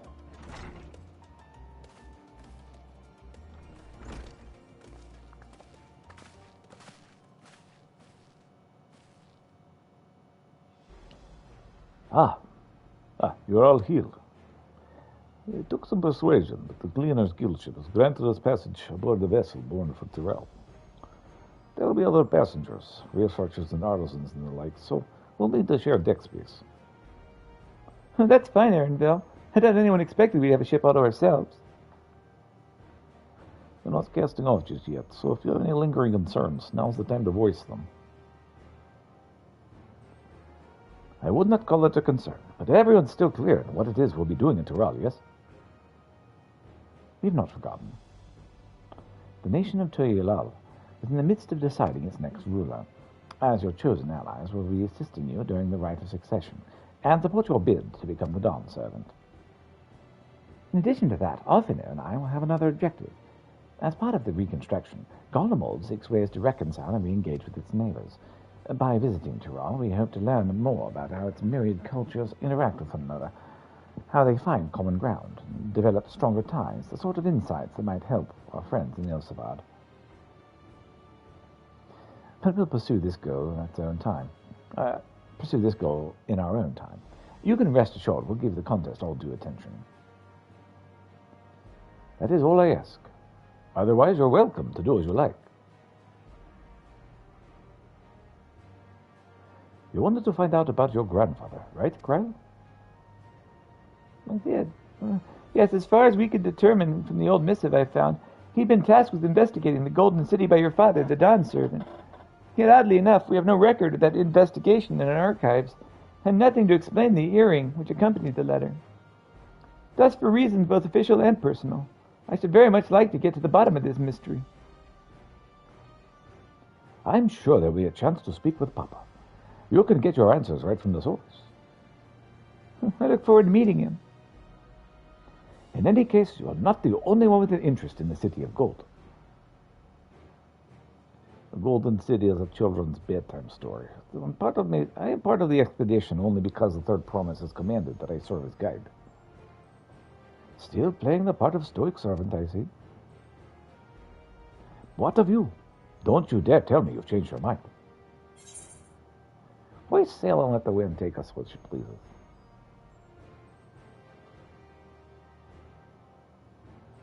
And we won't make you Dawn Servant by standing here talking about it.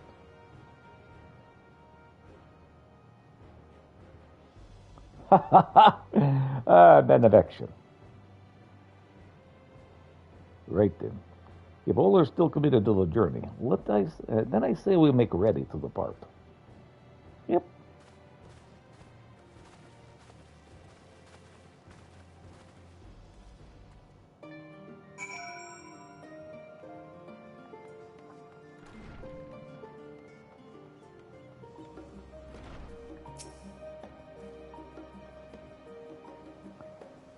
Eager as they are, the others have already left for the harbor. Well, not in danger of missing the boarding call, so perhaps we shall be on our way as well. Perhaps we are in danger. No, we're not in danger, but perhaps we should be on our way as well. That works.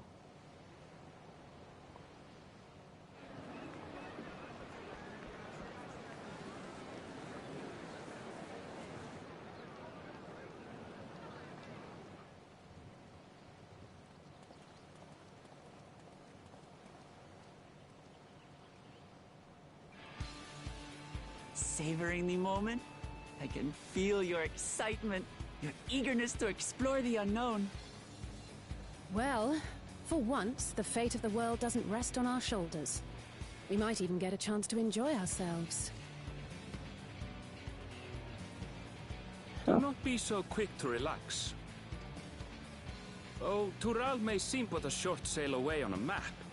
The vast seas between brim with peril. The treacherous waters of Shade's Triangle alone have claimed countless vessels. Even following the safe route plotted by Admiral Bufiswin herself, this will be no pleasure cruise. Perhaps, but my voyage here was uneventful enough. Disappointingly so.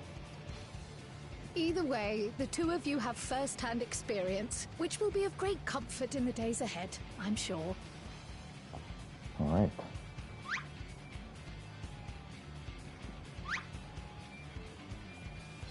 Aye, it's nothing new to us. All aboard! We're casting off! All It's right. time. I trust you have everything you need? Let's get on the trail to the dawn.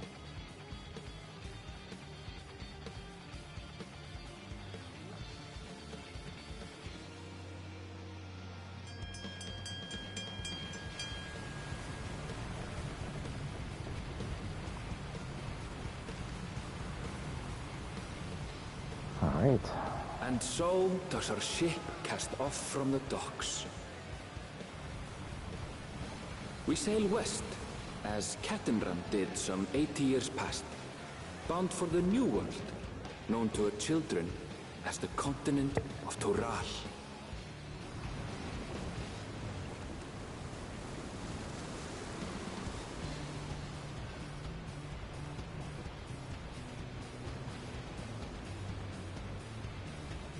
Just wait, Papa. When this contest is said and done, it'll be your daughter who sits the throne. Me! Woklamat!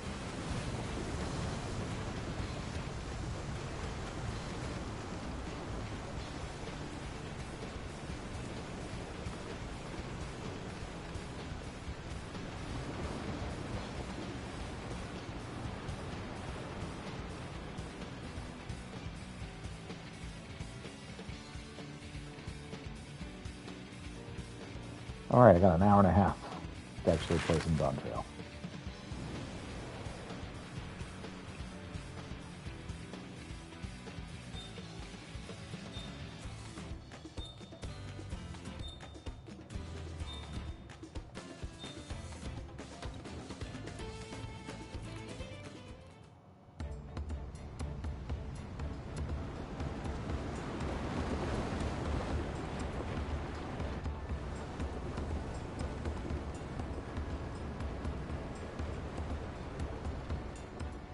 So is anyone seasick? Because that is the thing, first time on the boat. Smooth sailing so far? Aye, so far so... But this sea, she's a fickle one. Calm one moment, blowing a gale the next. I swore these were. I'll take my rest while I can then.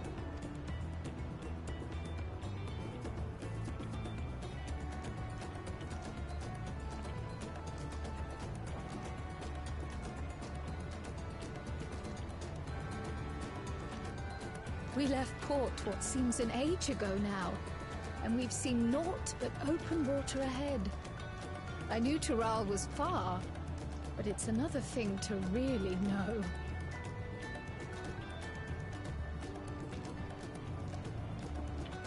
Speaking of which, some of our fellow passengers have made this trip before. Several times, in fact. I was able to learn a few things about Tuliolal and the right of succession. Oh. Since we still have a long way to go, why not have a chat with them yourself? I'm sure you have questions of your own. Yeah.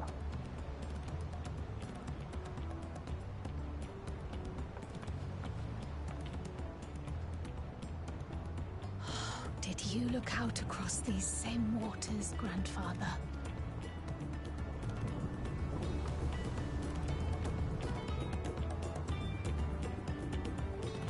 It must be absolutely terrifying to be on the ocean, and it's ocean in all directions.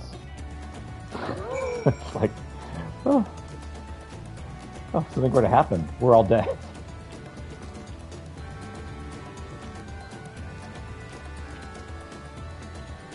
Oh, this will be my first visit to Toral. Ponjatain is my name. I was working with Asanan Aesthetics in Ulda, you see, but my employment with them came to an end. That's why I visited Charlene, in hopes of starting over. While I was attempting and failing to find a new job, I seized the chance to board this vessel. when I overheard room for another passenger had suddenly opened up. I'm told the Dawn Servant welcomes all religions of regardless of origin, and so Teololal served like the perfect place to begin anew. It seemed like a perfect place to begin anew. Hopefully things will be better this time.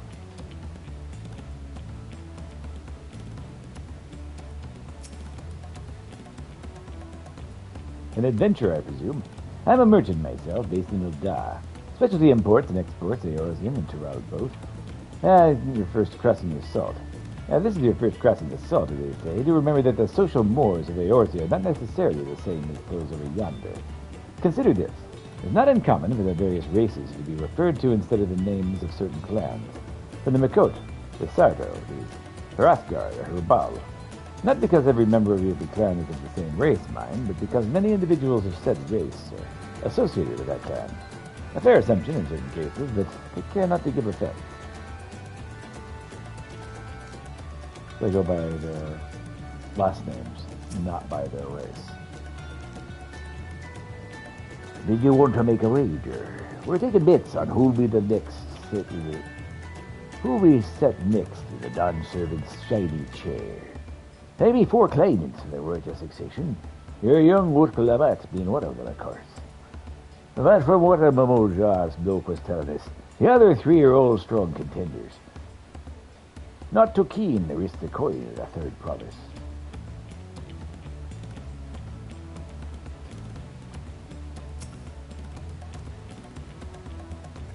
Okay.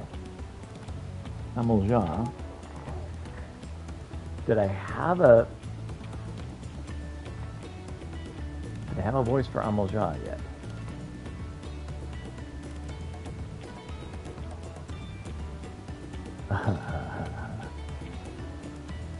So the Amulja were Barbosa.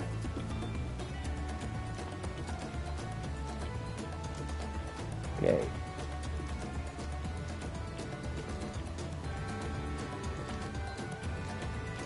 Okay. I see you in Eorzea before. You're a great and famous hero. God, I've had enough of playing the simpleton. There's the time when we took great pains to maintain the deception. But with warrior Eorzeans coming to Tural, it's becoming impractical. Besides, the mercenary days are over. Too many of our war band have fallen. And so we head home to lick our wounds. Any story? Well, since you asked, I wanted to retrace our historic journey of the Great Katarn. You know, the first Eorzean to set foot in Tural, almost 80 years ago. The Mamojos later is said to be to welcome Katarn with open arms and send him home with a bounty of silverware as a token of their friendship. Mamojos, not Amolja. Mamolja? Oh my gosh. It's Mamolja, not Amolja. So this is the voice. Slightly different. Alright then. I can do this voice. So let's see. That would be Dawn Trail. Alright. This is the voice for the Mamojan. We had done that before. The Mamojan's leader said to be to welcome Katarn with open arms and send him home with a bounty of silverware as a token of their friendship. And the real treasure was the crops he brought back. Papados, tomatoes, corn, spread across the Eorzea like wildfire. His great adventure led to a culinary revolution. The tales say Katarn returned to Tural several times after that, but his ship vanished during his last recorded voyage. He was never heard of again. Not even a seasoned explorer like him at the Missy Command is a testimony to the ocean's peril.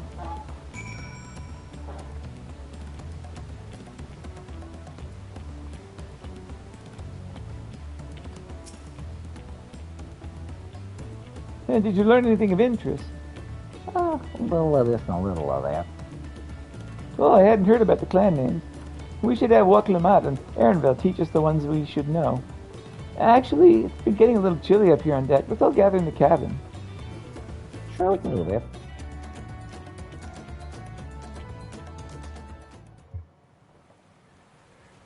Oh, look.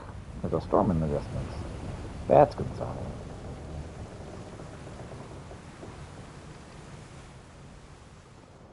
can take a storm, right? Who's gonna vomit first? We're in for a proper storm, it seems.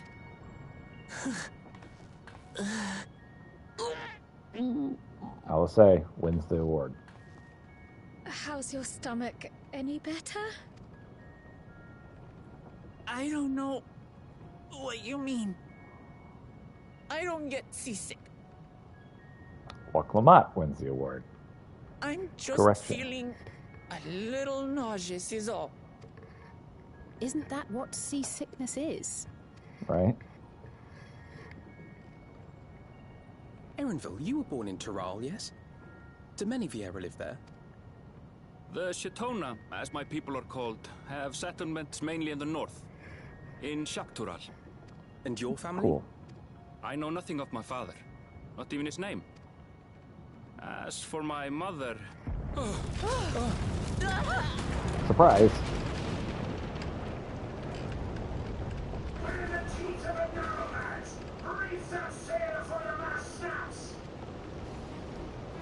Oh dear. Only elves on watch! This wind's too strong to take any sound! Man falling off the mast! We need help! Get him below decks first! Quickly! Before he's washed overboard! Come, we should lend what aid we can. It wouldn't really help for the rest of us to fall into the ocean now, would it? But sure, let's go.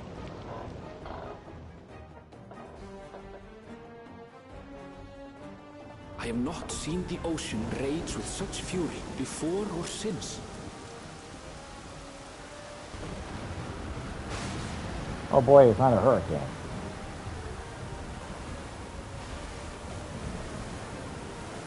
The heaving waves tossed our ship about like a toy, sending sailors tumbling.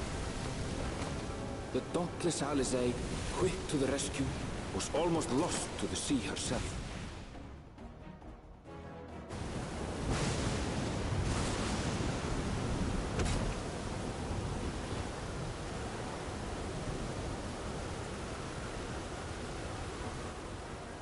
Meanwhile, our champion rushed to deploy the vessel's magical defenses, and thereby shield us from the lightning.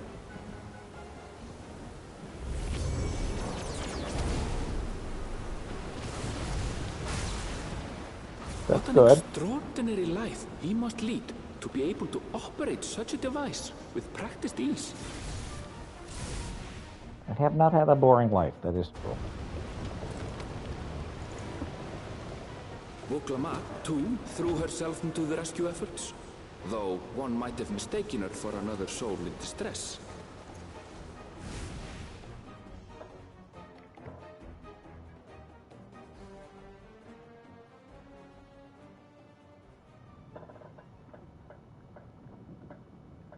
By the time the unruly seas had calmed, our strength was all but spent, and we had yet to even glimpse the shores of Tural.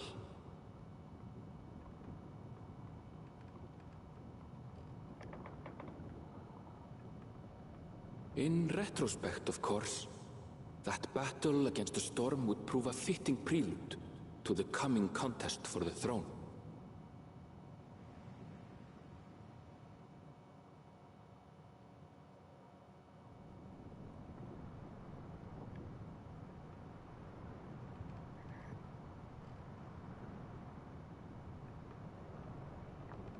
So we'd seen the Mamulja before in, I think it was Upper Lanasha, near the ruins where we saw the scholar. The pools, the medicinal pools. That's where we'd seen them before.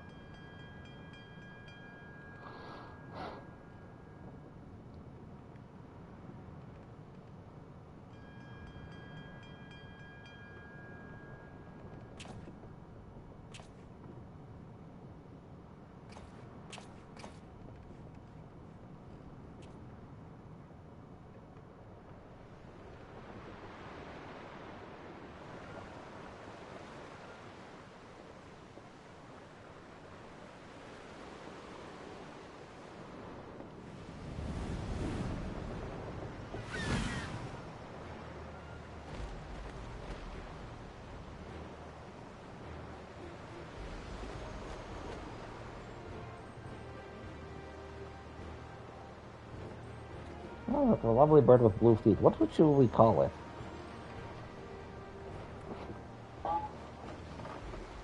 Morning.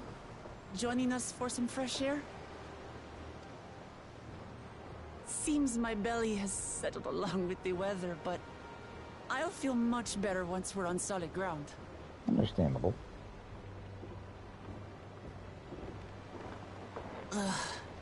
Can't be much farther now, can it?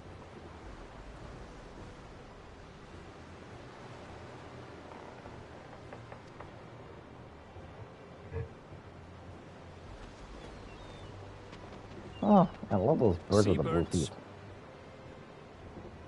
We should come up with a majestic name for those birds. Land must be near.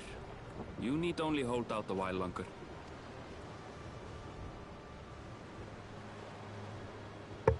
For a dark moment, I thought the ocean might swallow us. Glad to have my pessimism proven wrong. In other good news, I examined the sailor who took a fall, and he's faring well. I'm sure he'll make a full recovery. Let's hope. Good news indeed. If all's well, then we needn't delay in launching the landing boat. Ships have to lower anchors some way from shore. Too close, and they risk having their underbellies ripped open by the reefs that crowd Tuliola's coasts. Come. Sure.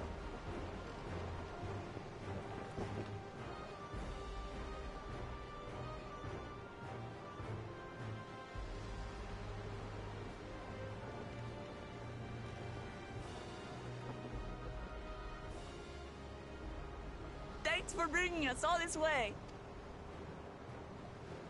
Ha! We only did what we were paid to do. Couldn't hardly set you adrift halfway. If anything, it should be us thanking you for helping us through that beast of a storm. As a matter of fact, everyone's starting to fancy your chances in the contest. Ha! At this rate, we won't be able to lay wagers no more. Then I better not let you down.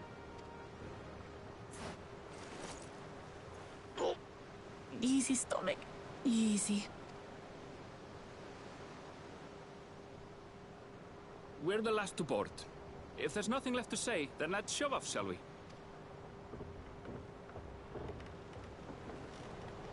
Yeah, let's do it. Of course.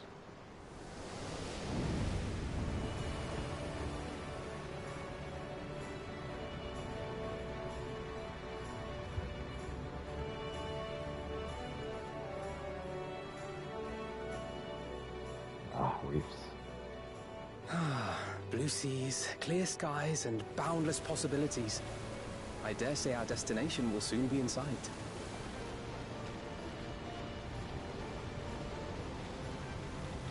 Pretty fair bet.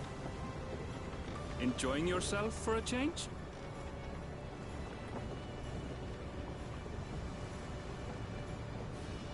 Yeah, this should be fun.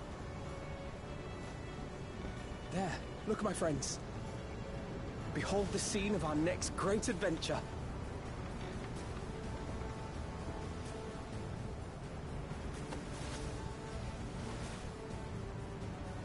At last, we are come to the land you call the New World. To my home, Tural.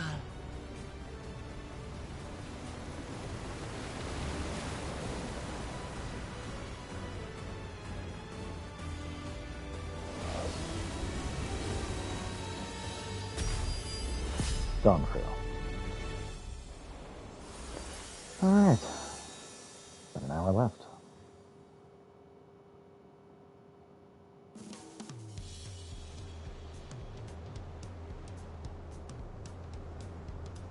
Tuyalala. Tuliyalala.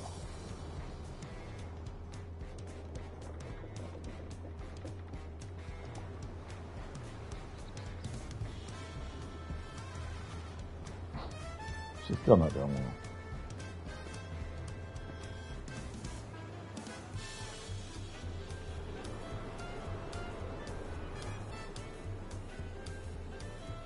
Well, that is an aetherite crystal.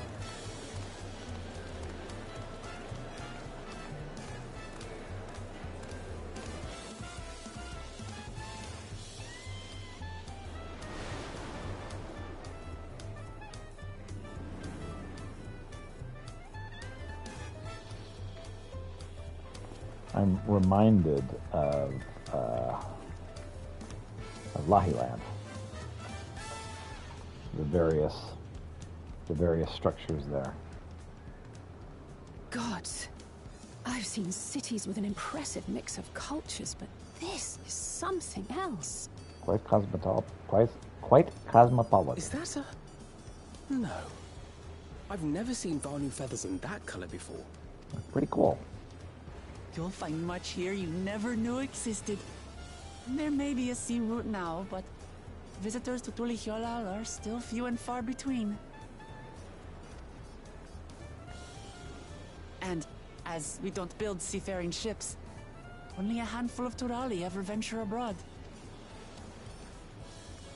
Mamulja sellswords mostly.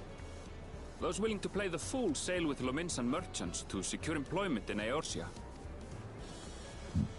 I suppose that makes us a rare sight in your country. Rare and currently undocumented. Were there some forms we should fill out, or... Forms? Did you forget who you're traveling with?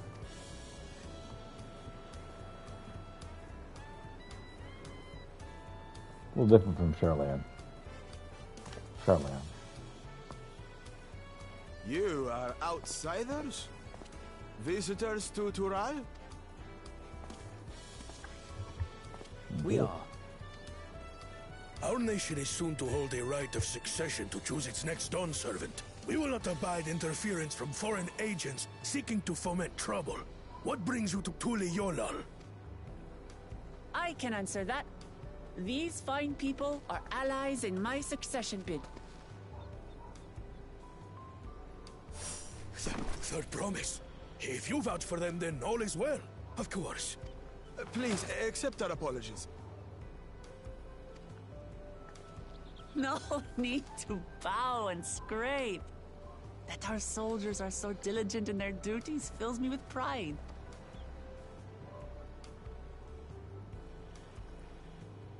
We'll be continuing our patrol then.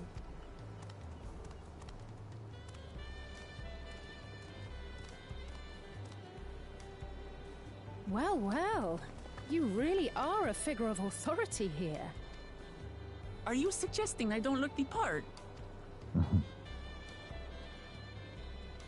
Anyway, first things first.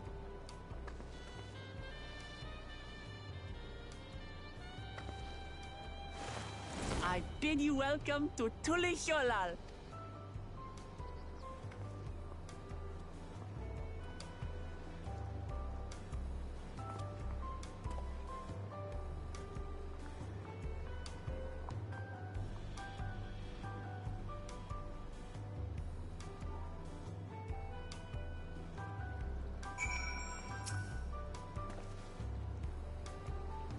Well, despite the storm's effect to the contrary, here we are, safe and sound.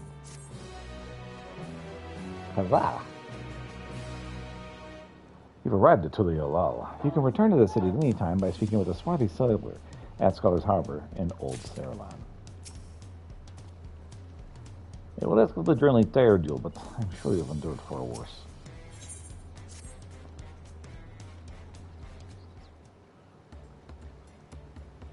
Right then. First things first. Huh? I'm still a bit queasy. No more boards for a while. I realize we've only just arrived, but we should probably get you familiar with the city before the rite of succession begins. No arguments here. I should very much like to explore. Then I'll guide you. Are you sure you're in any condition to do so?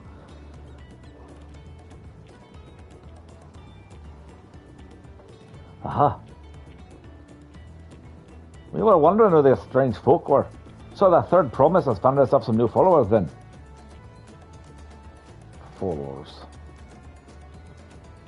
Look, Lamar, are you well?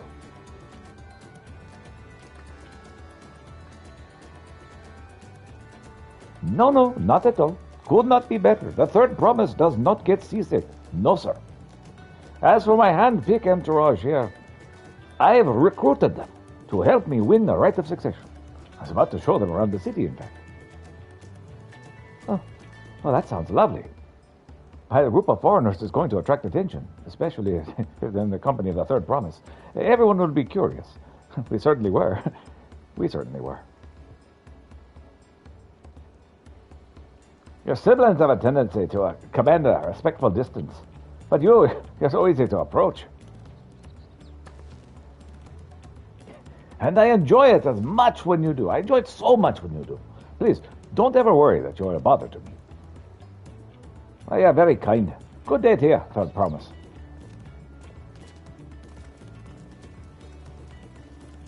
They did have a point. Local Mutt is technically royalty here.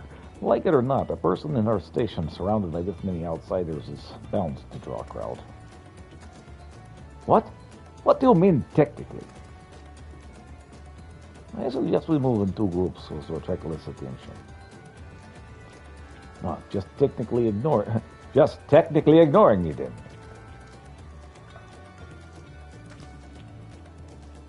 Pietro, you and Kyle can come with me. I'll take the twins then. We get in touch once we've got a good look around. The voyage was hard on all of us, so I take it slow and recuperate. We have enough time for that. Sure. Enjoy your wanderings.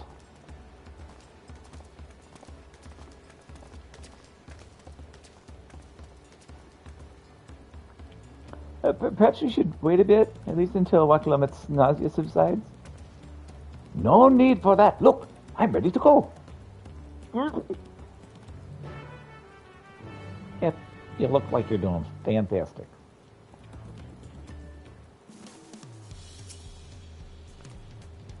I'm fine now, really. Can't stand around all day feeling sorry for myself with that contest looming and all. Now then, seeing as how we're already here, I might as well tell you about the harbor.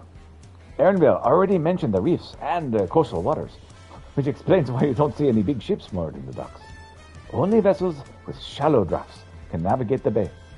Mostly small fishing boats and barges varying cargo up and down the rivers and inland settlements. Much of the incoming traffic is from Yoktoral and the southern landmass. The clans there produce various goods for export. Their wares are unloaded here and carted off to the merchant stalls in the neighboring markets. Now, speaking of which, Bayside Betty should be our next stop. Ottomat and Kryle are now accompanying you. Keep them at your side in order to proceed with the quest objectives. Oh my God, we're gonna get every time we're gonna get the tutorial again. Okay.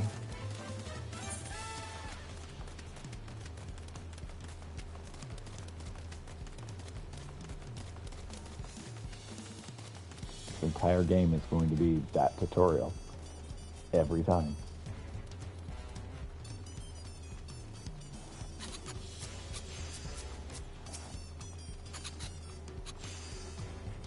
This is Bayside Betty, Choyalalal's largest marketplace. Being right on the harbor, everything from fresh fish to imported wares go directly to the shelves. Anything you want, they most likely have. Oh, right. I should mention here in Choyalalal, we buy things with Pel, a currency that Pelale created.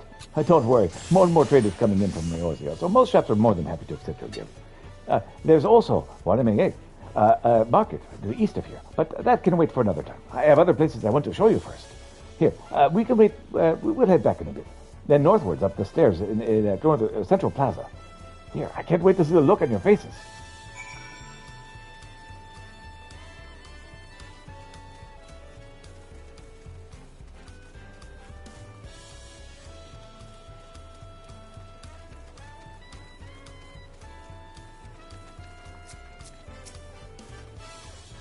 What do you think of that, huh? Goodness me, you have Aetherets in Choyalalal? I think I told you before, but my brother Koana spent 3 years studying in Charlene. He fell in love with the nation and its ways and brought back to us the knowledge of etheric construction. Papa warmed to the idea at once and had one built immediately. Did you think of tuning the thing? If you're ready to continue, we'll head down again and then up to the slope to the side, right at the top of the gate, which leads to Axe Taral. Let's make a stop at Brighton Post along the way, though, at the headquarters of Landsguard.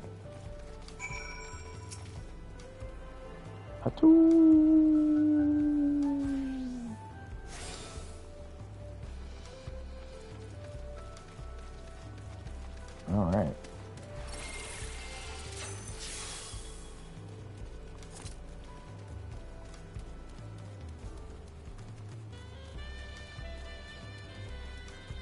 You know what? I'm going to make that our free destination. It's so far away from every freaking other thing.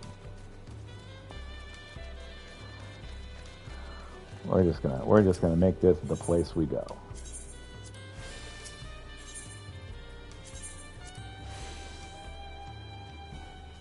Okay.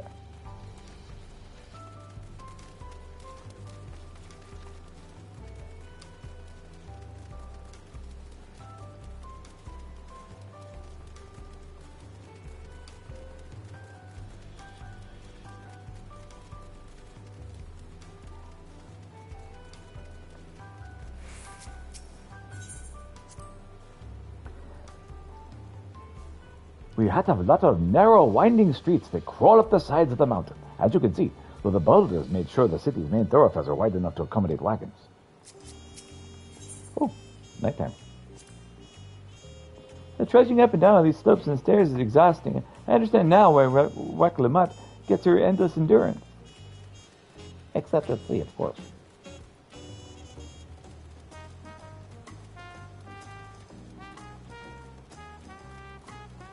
There don't appear to be a lot of attunement crystals around here. It's going to be very slow going from place to place around here. Oh, I see one.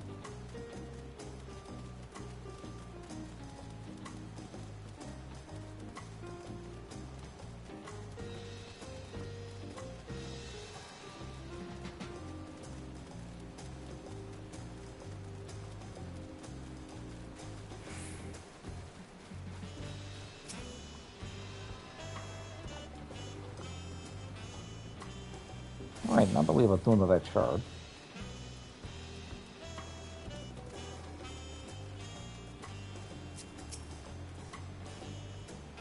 Here we are, the Bright Bloom Post.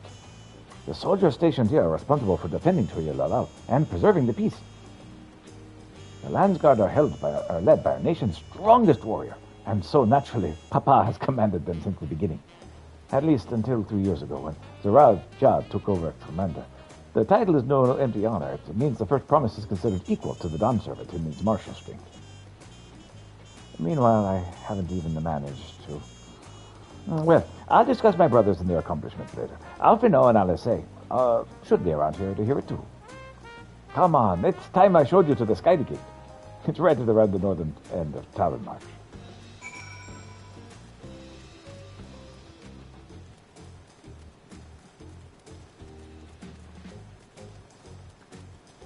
Zilga the Boundless.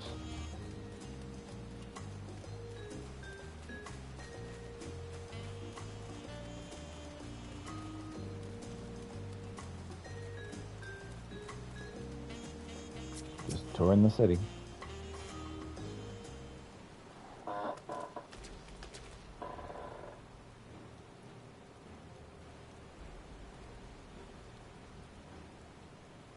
Massive, isn't it? And on the other side is an equally massive bridge to match. Both were constructed by a race of giants, the Yakhoi. Strictly speaking, Tural is actually two separate continents. Yok Tural, the southern lands of the mother, and Yak Tural, the northern lands of the father, which lie beyond the bridge. Legends say it used to be one giant landmass. But long, long ago, the two gods fought in a titanic battle. When one threw the other to the ground, the impact was so devastating, it split the continent in twain. A familiar sounding tale. I'm put in mind of the conflicts between Heidelin and Zodiac. Getting back to Yak Tural, those lands are also part of the Tuyalala nation, correct? That is right. Isn't my father incredible? He united the peoples of two continents into a single nation. The many clans of Tural have been at war for generations. Only when Papa traveled to the lands to put a stop to the myriad conflicts, that we finally have peace. That is the main reason I want to win the throne, so I can preserve the peace that he built. But I see you're more interested in what's beyond the gates than hearing about my aspirations. Crossing the bridge to Yug'Taral requires a special travel pass. Unfortunately, they won't issue any new permits until the rite of succession is over. I promise I will get you one when I'm Dawn Servant. But until then, you'll just have to wait.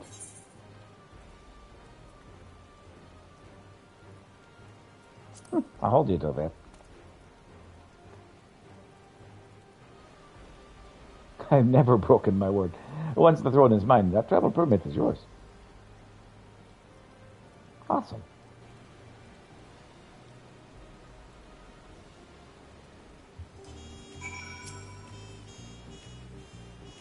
Must have covered half the city by now. Toya Lalal is unlike any other place I've ever visited. I'm thoroughly enjoying myself. Lever up.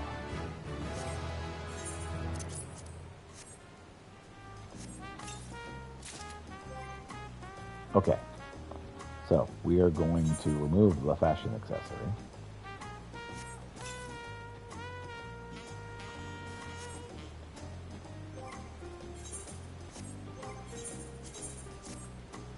I have a new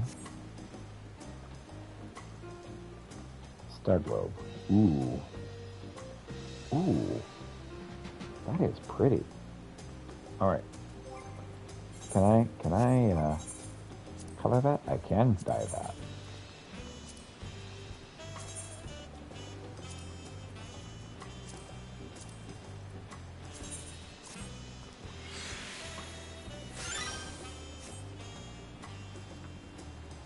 Oh, yes. That is very pretty. We next head west, toward the Arch of the Dawn. The dirigible landing is on the way. You have dirigibles too? Toya Lalal certainly doesn't want for methods of travel. We get by. Now, if you've seen enough of this area, let me know, and we'll continue on. The Arch of the Dawn is on the other side of the city, so speak up if you see something that interests you as we walk. And they're now accompanying me. Oh, just, I don't understand that decision. Detailed explanations of how to use it every single time. I just don't understand.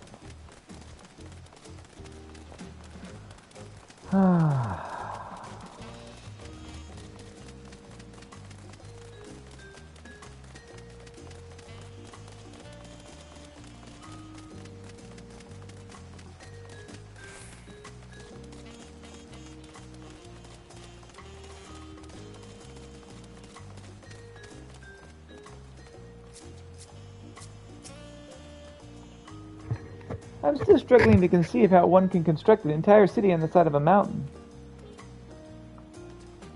Well, this was originally the site of the Yug'Hui Temple. The giants built it when they were first making the bridge to Yug'Taral to appease the god who slumbers in the great ocean trench. After the Yug'Hui withdrew, the temple stood empty for centuries. So when Papa was establishing his new nation, he saw a structure he could refurbish into a palace, sitting practically in the center of Thoral. He had gathered artisans to do the work, and the houses they built for themselves became the foundations of the city you see today. Speaking of houses, we'll be passing through the Resplendent Quarter, the biggest residential district in Toya Lalal. We climb these stairs here, all the way up.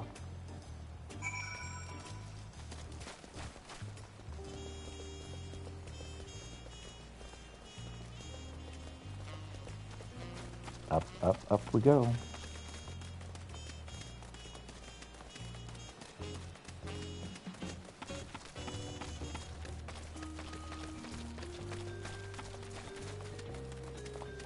I'm gonna head to the right and tune. Papa's palace is called Yolok Selyu Shunza. Bolok Shunza, which roughly translates to invisible resilience. You probably want to take a closer look, but we'll be coming back here later. Let's move on for now. The sheer scale of this palace is incredible. I wonder what that carving at the top represents. Oh yeah, it's pretty cool. I do want a closer look. Let me just attune to the crystal, then we can head back. It's fine. I promise. I'll head back right after we're done with it.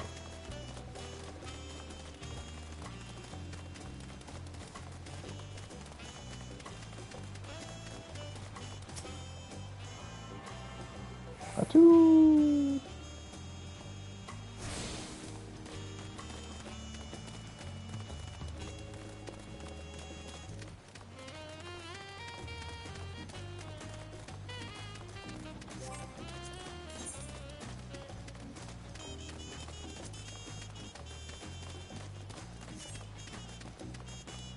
Setting animatedly with a gleaner. I'll have to look that up next time we leave this area.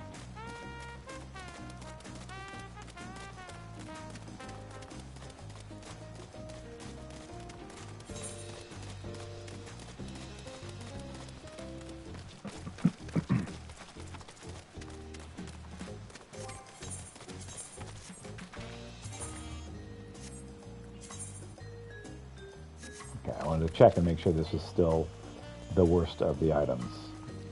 I want to keep them about even.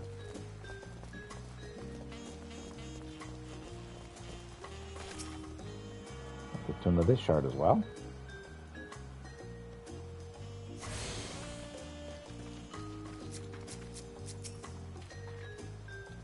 So this is the Resplendent Quarter. What manner of people live here? Oh, we have residents from all over the Yoktor kind. Momoja, Yoral, Pepperluli, Moblin, Honahaha. We also have Tanahotuta, Huenstano, Setora. They moved south from their ancestral lands of Yaktural. In essence, it is a gathering of people from every corner of Tural. A true representation of Tulal's diverse character. The adornments on every building contribute to the eclectic cultural aesthetic. It's also beautiful. I am glad you think so. Come, we continue down the stairs.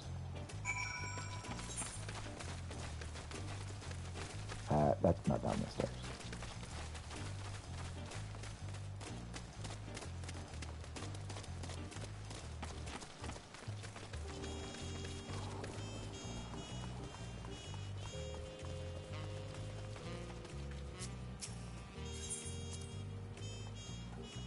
I've never seen such an enormous drum.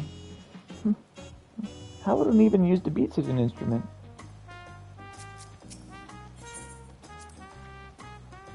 That big drum is called the Dawn Herald. They play it for formal occasions, like when honoring the Landsguard's return from a dangerous duty. I tried hitting it with my axe once and ripped the skin. Earned me a proper scolding, so let me tell you that. I think it's the time Papa held me upside down by an ankle.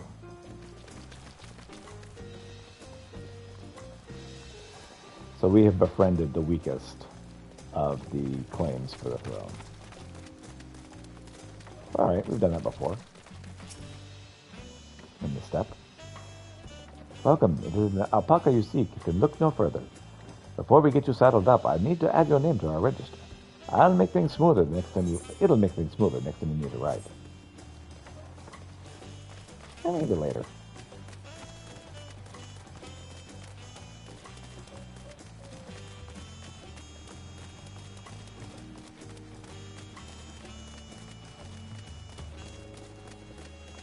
And it rains at 10 o'clock at night, and we're just walking through the city. And here are our dirigibles. Not bad, huh? It's kind of dark. Ah, I see one. Here are the nations use airships to sail the skies. But you'll only find balloons here at Tole Lalal. We have them for the exact same reason as the Aetherites. Koana brought them back from plans from Charlene, and Papa thought they were fantastic and commissioned their construction. That was around 3 years ago. Since that time, we've added flights to other settlements. Trade with frontier communities has never been easier. But that's enough about the rituals, and the Arch of the Dawn awaits.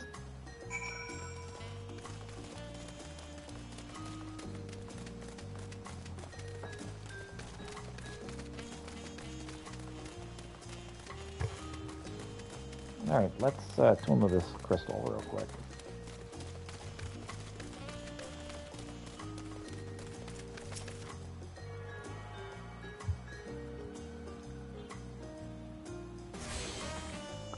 Either access to the dirigible landing.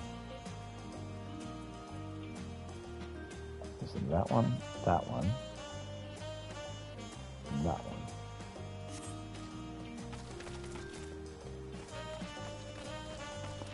3 to go.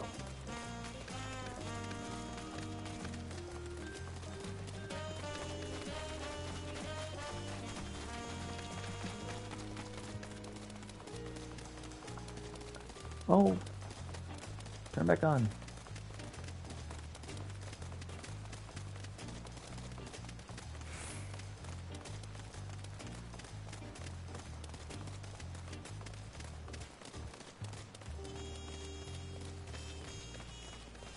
Is this another thing about the drum?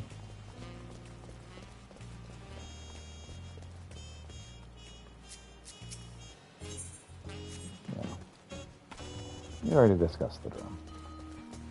Alright, I'm going to have to take a potty break. So, let's go ahead and get right here. I'm going to take a quick break and we'll be right back. Brr.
This is it, the Arch of the Dawn.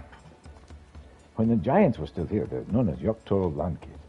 But when Papa founded Turialal, everyone began using its present name in the honor of the great achievement. To this gate is Kazama Ukar, the wetland south of the city. Depending on what the right of succession asks of us, we may end up going in that direction. Kazama Ukar. That name alone is interesting. Speaking of which, what were those fluffy animals we passed earlier? The alpacas. Should have asked at the moment. Alpacas are so cute. Oh, those are alpacas. Fearsome, four-legged fiends. Fearsome? They seem quite placid to me. You'll learn soon enough, Grell. You'll learn soon enough. But forget the alpacas. I have something far more important to show you. Come along. All right. Yeah. When in Rome.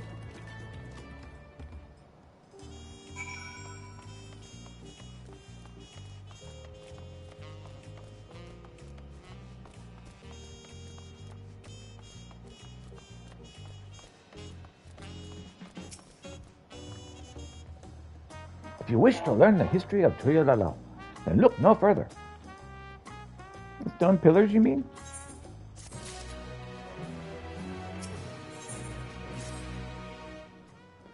What's special about these pillars, if I may ask? At a glance, they may look like ordinary stone decorations. But if you look really close, take a really good look, you'll see there's something much more interesting. The following event cannot be skipped. You wish to cancel any pending duty fighter registrations. Now let's inspect the stone crystals, or pillars, not crystals. A stone crystal would be, just a crystal, right?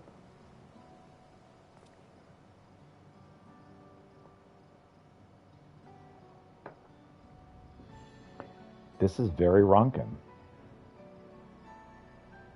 Lahi land, indeed.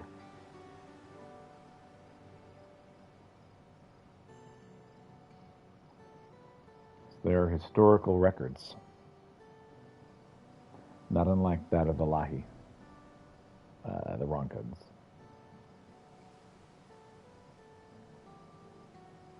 Pictures? Wait, no, those are glyphs. They seem to be telling us a series of stories, many of them featuring two-headed Mamoja. Oh, then this must be... That is right. It follows the exploits of my father, Gulu Jaja, and his journey to unite our lands. We call it the Tuyulala Saga. The deeds he performed and the bonds that he forged, all immortalized in stone. There's no better way to learn how Tuyulala came to be. Study them as long as you like.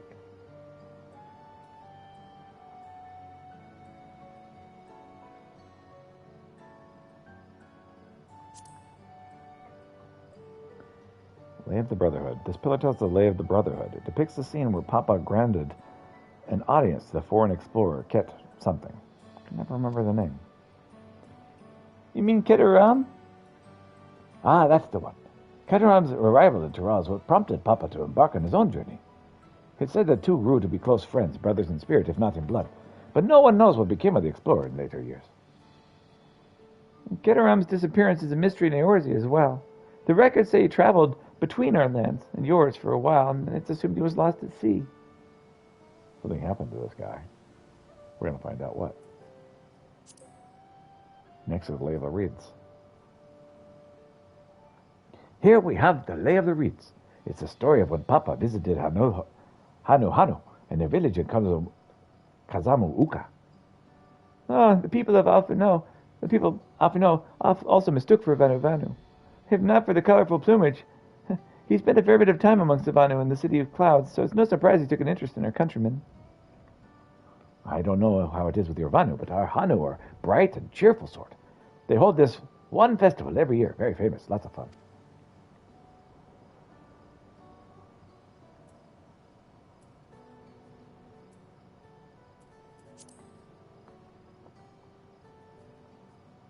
This one recounts the Lay of Repast. As you can probably tell, the figure depicted here is Herbral, like me. For decades, the Herbral and Mamluja were at war for control of the forest of Yaktel. The actions Papa took to end the conflict have since been hailed as the first steps in the founding of Tuyulala. There's a clan of Hrothgar in Bozrad known as the Hellions. In their society, the women rule as queens, and the men serve as devoted subjects. Here in Tural, Herbral men and women appear to be of equal status. How dramatically culture can vary from location.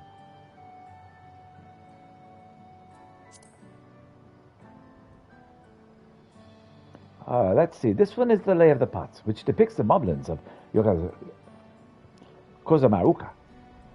They might wear odd masks and sound weirdly muffled when they talk, but the gold and silver work that they sell is the best you'll find anywhere. Moblin goods are the standard which all gift giving. Clearly, the Vanu aren't the only people with distant Turali counterparts. If you're done with the first half, we can move on to the second. Yeah, second half. Let's go.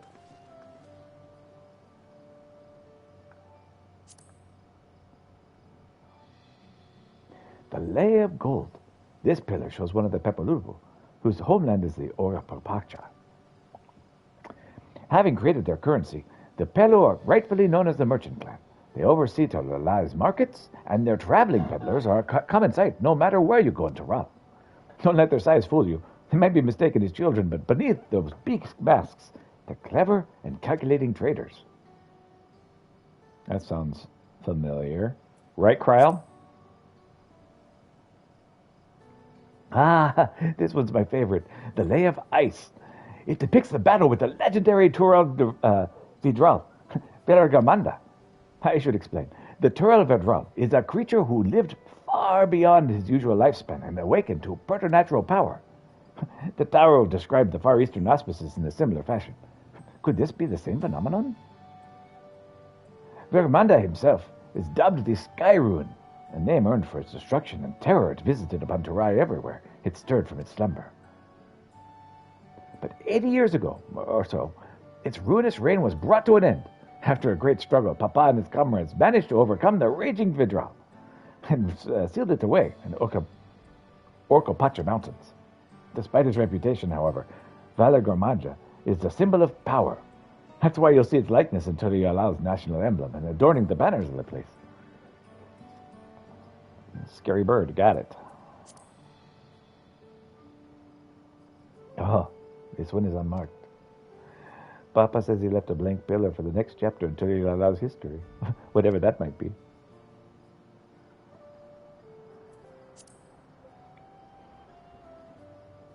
Ah, the lay of proof. This big fellow is Yakhui, the largest of Tural's peoples. These lands once used their great size, these giants once used their great size and strength to establish a dominion encompassing all of Yogg-Tural. Having brought the southern reaches to heel, they then turned northwards, setting their sights on Yogg-Tural. You'll recall that massive bridge they built beyond the Sky Gate. Sometime after launching their northern campaign, however, they just gave up.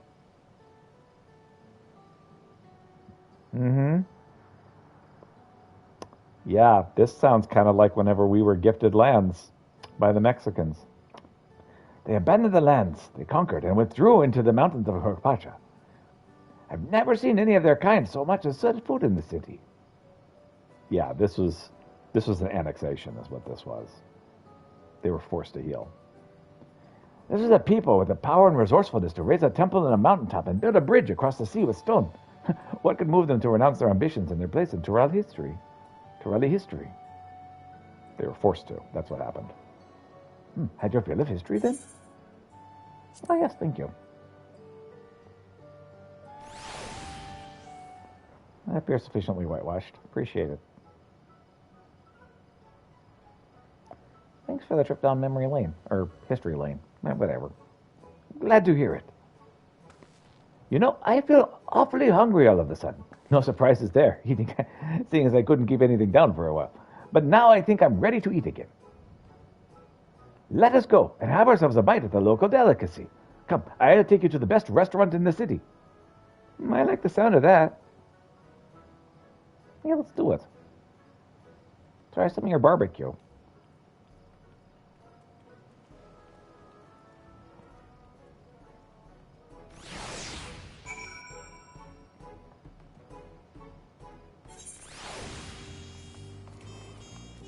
All right.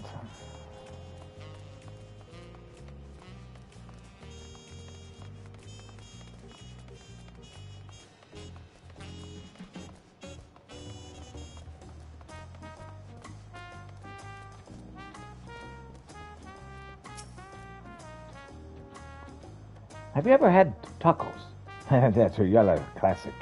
You bake a crunchy shell made of corn flour and fill it with meat and salad.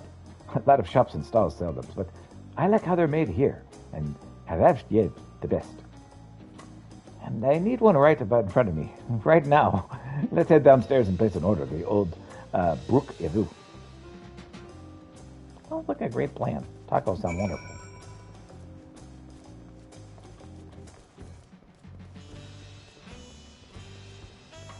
Downstairs, that's where I'm going.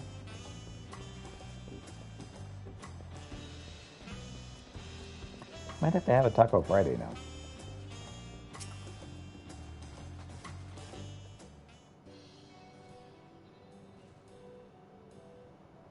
Brook Evo! My companions must sample your heavenly tacos. One for each of us, please. Right away, promise. And I'll pack them tight with my choicest feelings. Only the best for you and your friends.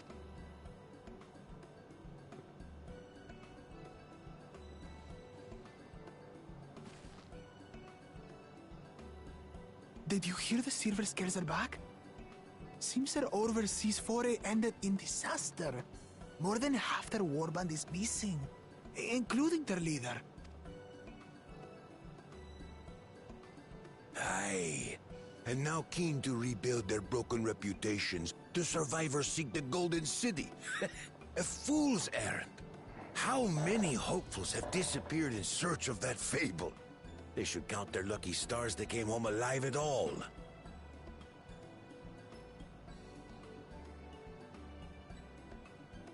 The legend of the Golden City is well known here, I take it. It is, but as no one's ever seen it, many question if there is any truth to the tale. Like our skeptical Erinville. I can't imagine the Dawn Servant would request a formal survey for a place that doesn't exist. There must be some powerful guardian protecting it.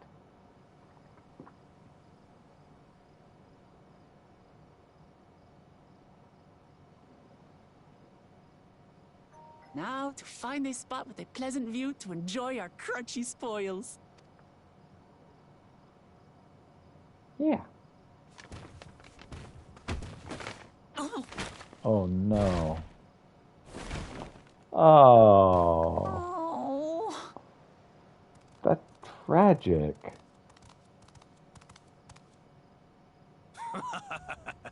If it isn't the third promise. Oh. No. Is this your dad? I don't know these ones. New salt. Dredge from foreign waters is my guess, brother. Of course, that's it. Wuklamat is so afraid of the coming contest that she went crying for special help. Was there something you wanted, Bakul Jaja? The third promise remembers us! Such an honor. Glory on your name, brother. And on yours, brother. I know my rivals for the throne. Nothing more. Another child of the Dawn Servant? No, this brute. We have no ties to their farce of a family. Unlike the sneevling housecut, we are blessed siblings, the elevated chosen. We alone are fit to succeed Golul Jaja as Dawn Servant. All peoples are equal in Tulihiola. Your heritage gives you no greater claim to the throne. Ha! Shall we test that idea here and now? See if your strength is equal to ours.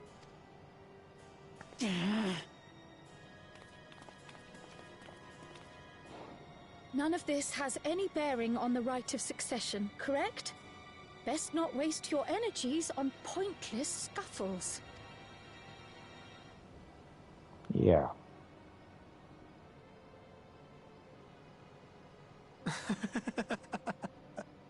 The kitten comes to the house cat's defense. Pathetic. Since when was our nation overrun by mewling weaklings? Listen to me, you.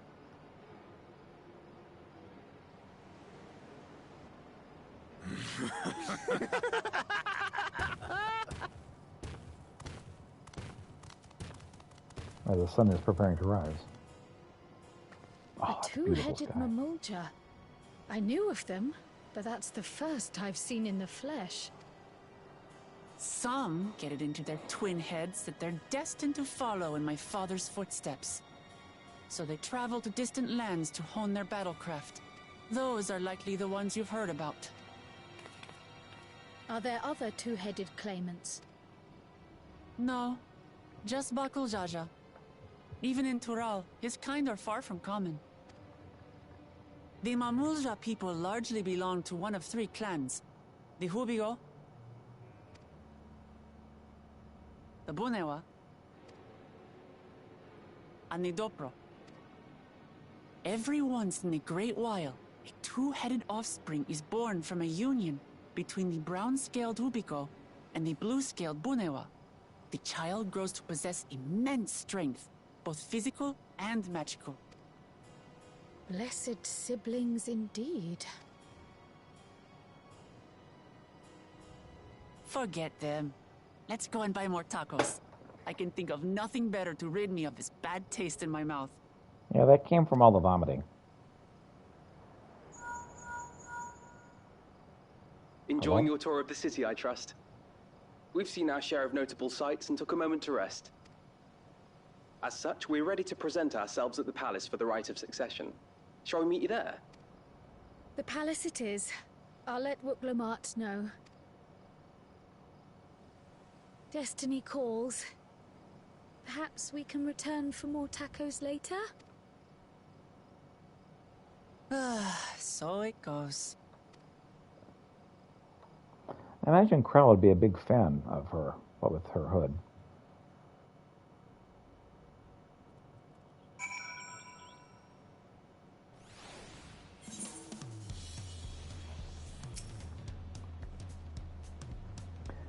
Oh, I was looking forward to trying some authentic Toyo La cuisine, but we should hurry and join Alfino and the others at the palace.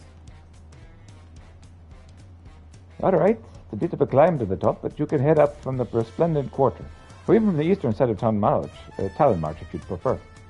Now that you have an idea of how the city lays out, I'll let you find your own way to Shunsa. Ah, my poor empty belly.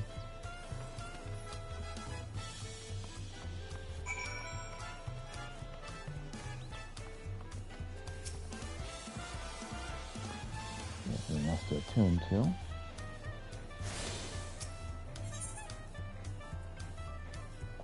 So we need to go there and there. Two areas I need to go. Wow.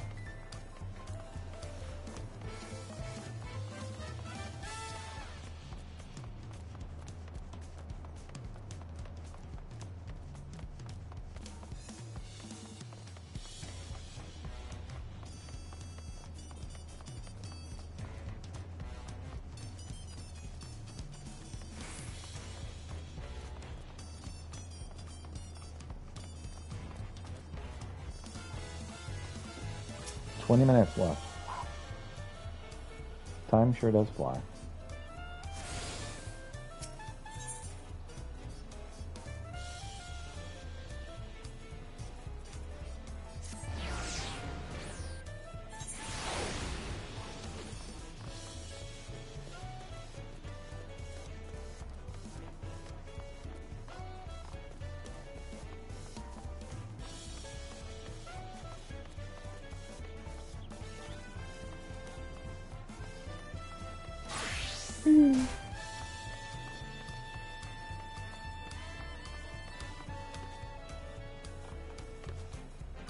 That's not the right way. All right.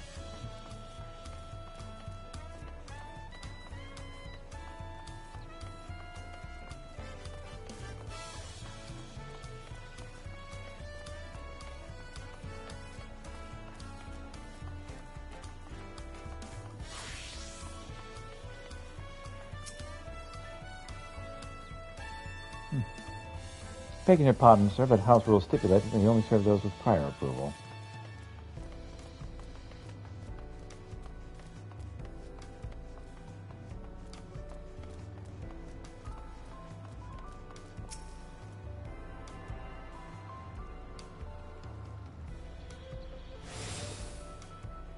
Watch your Meki. You tuned yourself to all the Equinet shards and Tuyalal.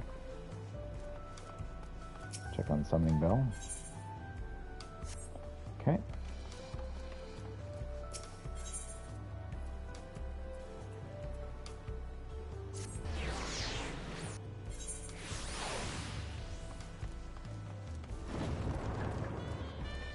And we go.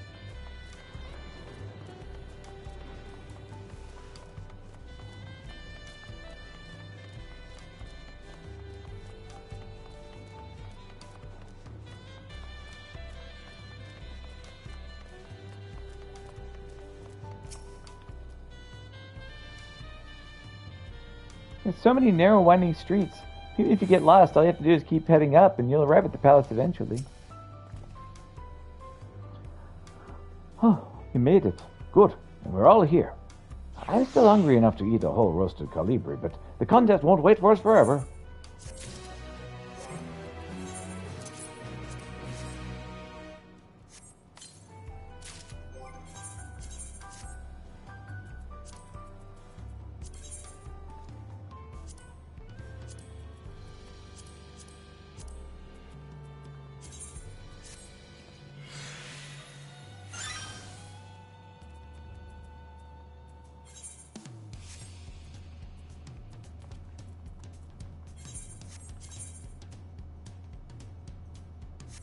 Okay, so far so good. While speaking to Arendelle, several cutscenes will play in sequence. It's recommended you set aside sufficient time to view these scenes in their entirety. I got 18 minutes. That's plenty of time, right? Surely that's plenty of time. I've acquainted the twins within the city as best I could in a short time. Their unbridled enthusiasm made it rather difficult. Invariably, something would catch their eye, spurring them to run down an alley to investigate. It was like herding a pair of unruly girls. Kids. That does sound like a pretty good description of them, actually.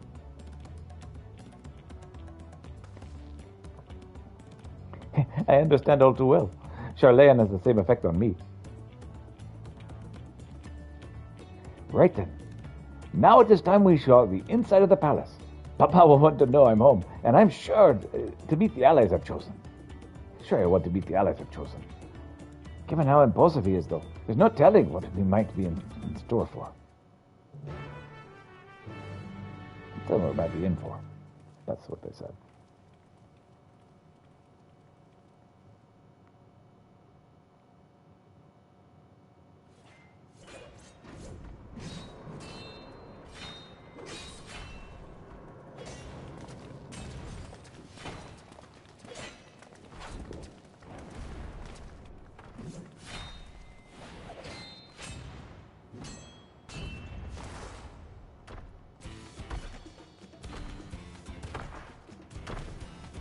Hey, look at the Stylian.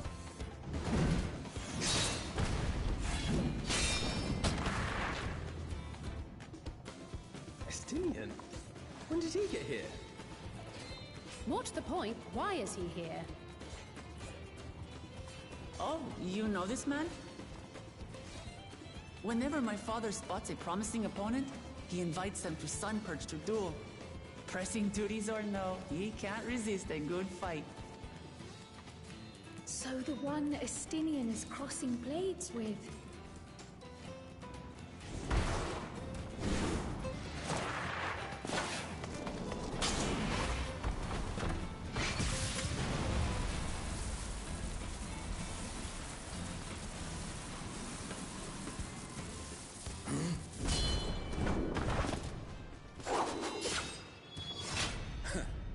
That would do, Spearman. I will receive my darling daughter.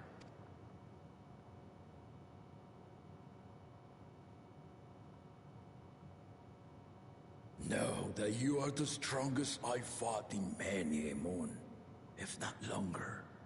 It is the privilege of a lifelong lived to face such a formidable soul. Can't help but notice he's covered one of his faces. Why?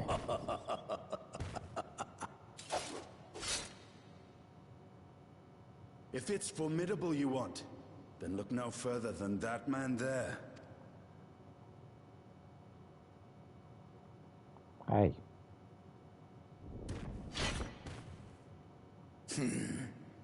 I see you, warrior.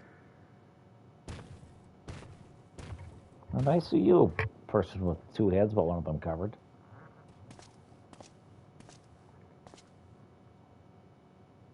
We had no idea you meant to visit Tyrrell. I've seen what lies east. This time I chose west. And thus did our itinerant dragoon make his travel plans. You witnessed our bout. If you thought he was fearsome, that was with one head dozing. Ah. I'm not sure I understand.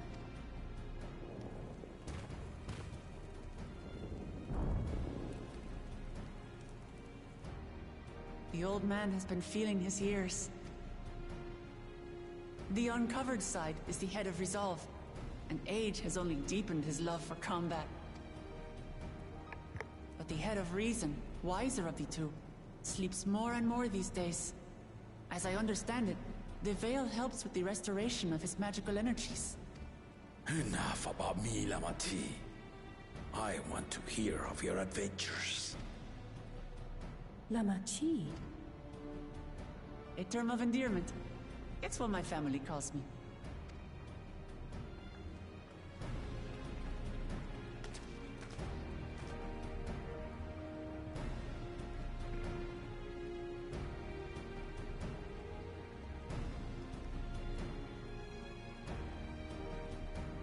Oh. When last did we see you in the palace? Greetings, Solonesh. It's Erenville now, Don Servant.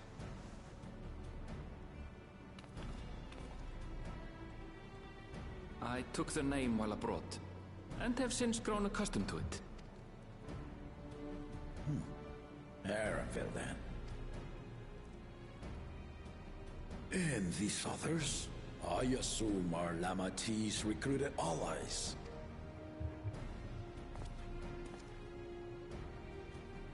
Ha! Old-tempered still. Yet as much as I'd enjoy testing their metal, the hour of the right is at hand. I will summon the other claimants at once. Then I shall leave you to it. Good fortune, my friends.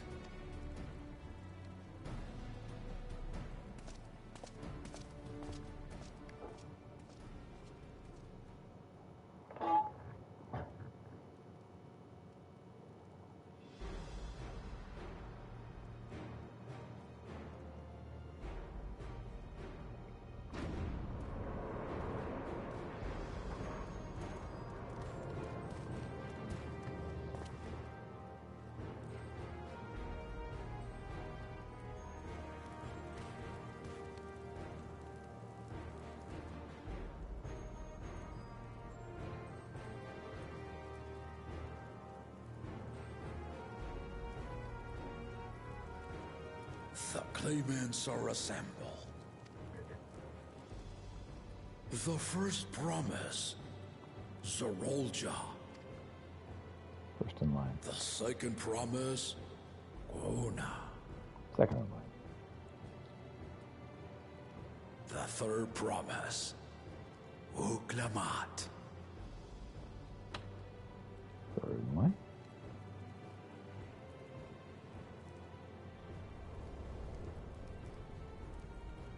And lastly, the chosen of Mamuk, Bakul Jaja.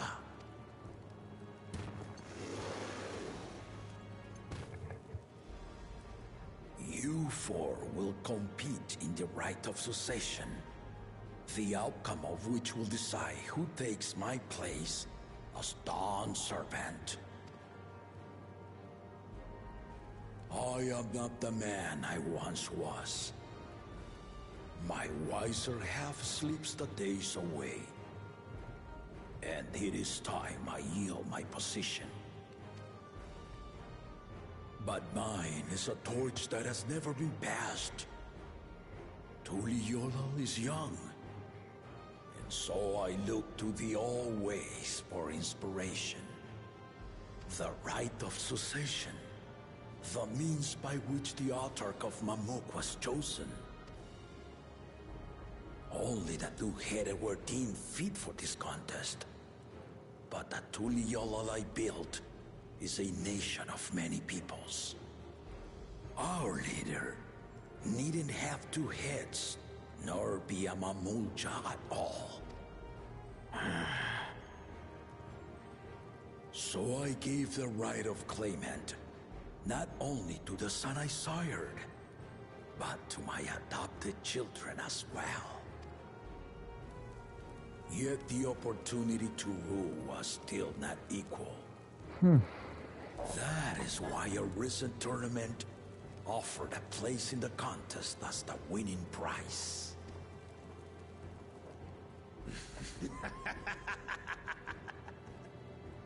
now you have us to compete against. Ah, though it seems the One-Head was already too afraid to face us in the tournament.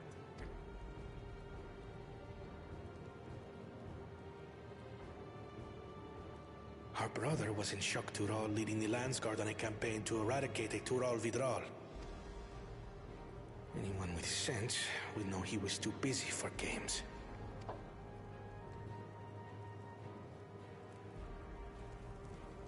Now for the part you've been waiting to hear. The nature of the contest itself. To triumph in the right of succession, and thereby claim our nation's throne, you must travel the lands of Yogg-Tural and find the City of Gold. Good luck.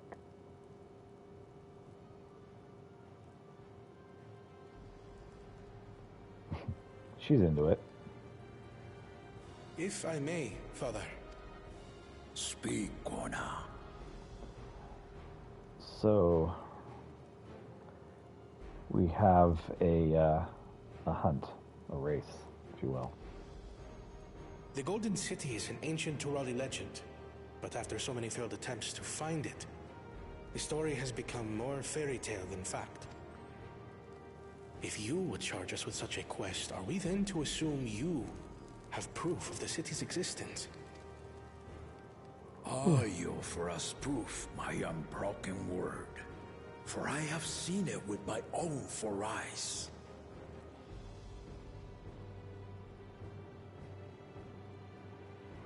The city's real. All those years.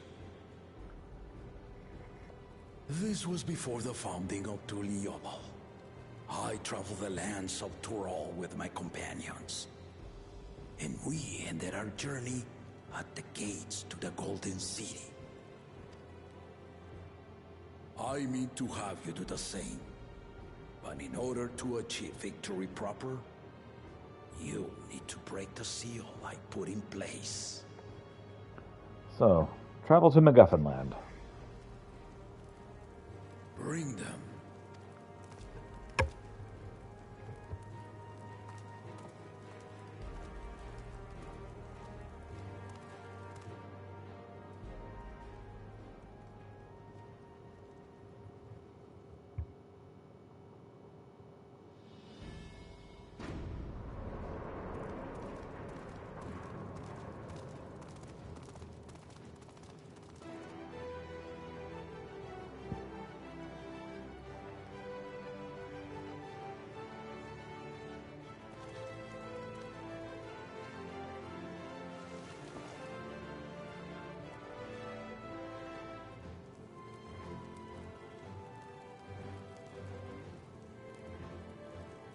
Those are the clues.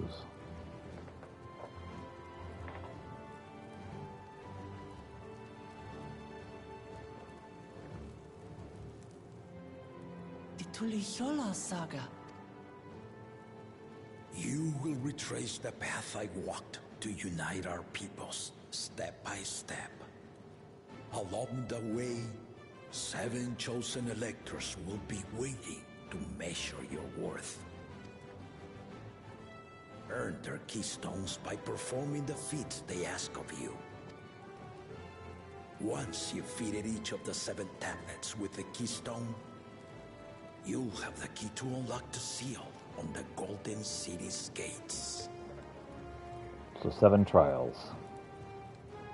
7 labors, if you will. So the contest is in stages, none of which can be skipped by rushing to the ultimate objective.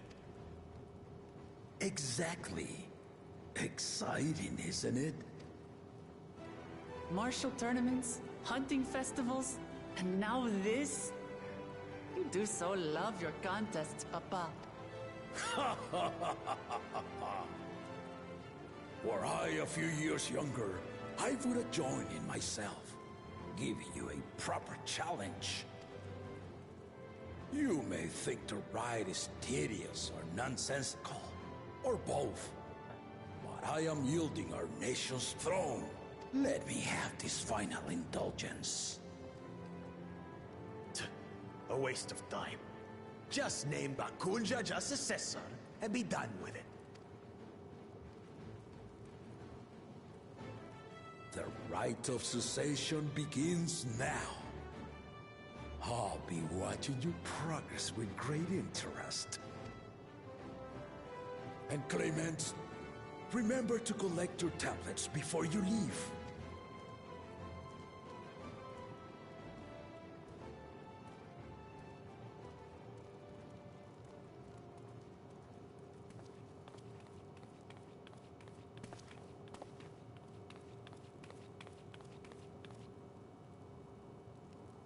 You are one of Lamachi's allies.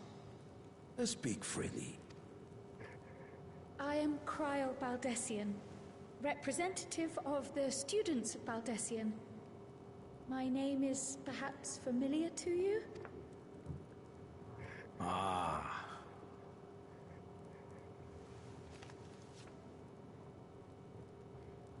It would seem you sent this letter to my order some years ago. The ink has since faded and much of the writing is illegible. Even so, we managed to determine the essence of it. A request to investigate the Golden City, addressed to my grandfather, Galuf. Included with the correspondence was this earring. A fairy tale and a piece of jewelry were enough to convince my grandfather to sail halfway across the world. So there is surely some greater mystery at work here. On behalf of the students, I've come to seek clarification on the matter. Have you any knowledge you might share with me?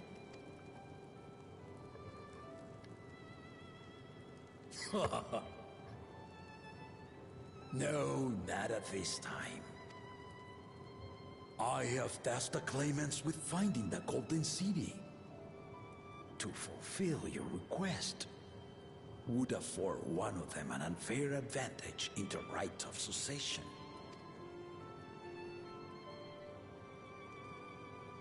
But once the contest is decided, I plan to entrust the entire truth to my successor. If you want to hear it, then you had best help Lamachi win. Very well, Dawn Servant. On my honor as a student of Baldessian, I will find your Golden City. Thank you for hearing my petition.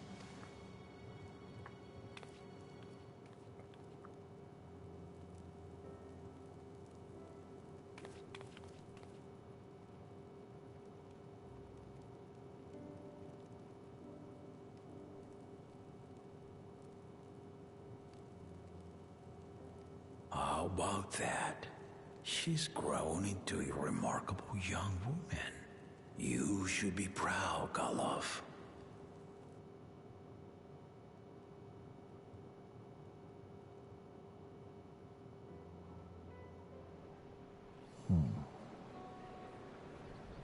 Still in cutscenes. Wow. Okay.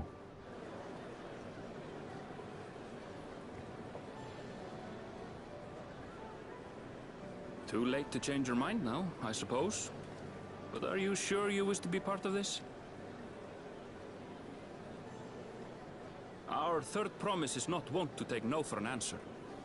Though you may have agreed to help, I worry that you were swept up in her relentless enthusiasm. Or perhaps you've been lured by the glory of the Golden City.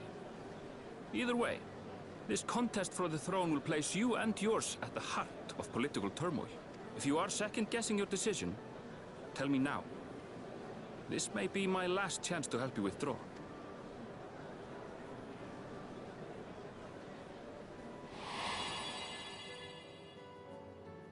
Life is a series of journeys, my friend. And there's no telling what awaits us on the long road.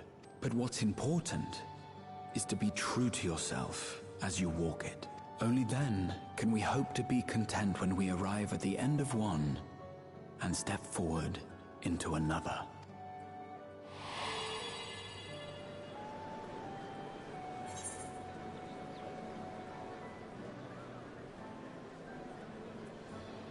made my decision.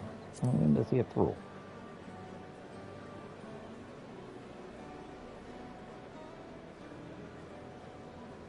Is that so? I will speak no more of it then. As for my own involvement, I can no longer conduct myself as a mere guide, I think. Not after the Dawn Servant's revelation.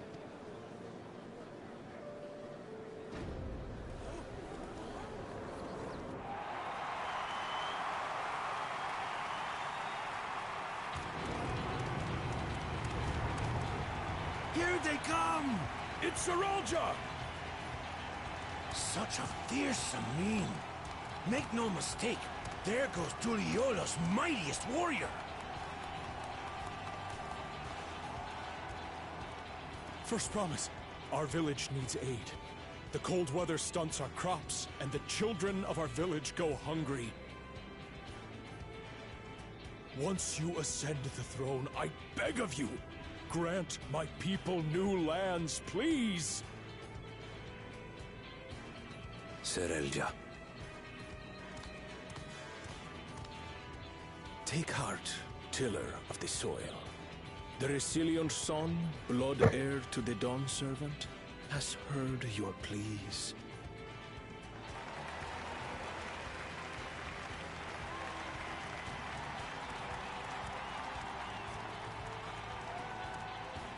Soralja, the first promise and commander of the Landsguard. Serelja, the Palaceer. As he was so careful to remind the crowd, Soralja is indeed the natural child of Gulul Jaja. And Resilient Son, is that another title, like the first promise? After a fashion. Common knowledge has it that two-headed Mamulja cannot sire children. Yet Soralja was born all the same, with the head of Resolve's features and the head of Reason's scales. An extraordinary example of life's unyielding resilience. And a warrior's reticence. He says little, but the way he moves... I know a hardened soldier when I see one. He's a natural swordsman. A gift he inherited from his father. Some even say that the son has already surpassed the sire. Should he come to power, the first promise means to employ that martial prowess in the conquest of foreign lands. For this, he and his supporters have been labeled expansionists. This puts him in direct opposition to Wuklamat, who advocates for the preservation of peace. You may recall that she spoke of a claimant who cannot be allowed to rule. That is Soralja, the warmonger.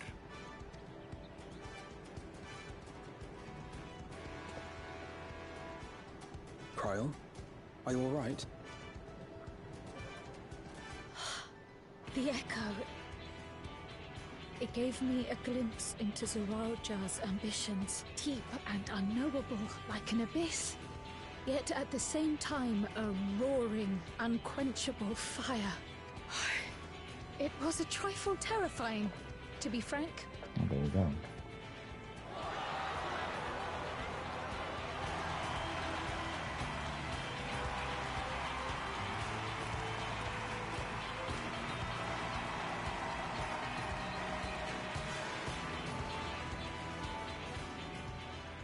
Second promise, you must bring us more marvelous conveniences. More dirigibles and trains and the like.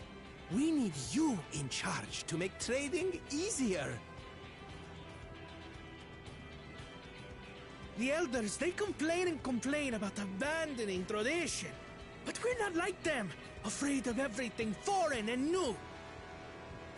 You have our wholehearted support. With your ingenuity and knowledge, you're sure to win the contest. Forgive me, but the right of succession is barely begun. I will hear your petitions if and when I am named Dawn Servant. If you will excuse me.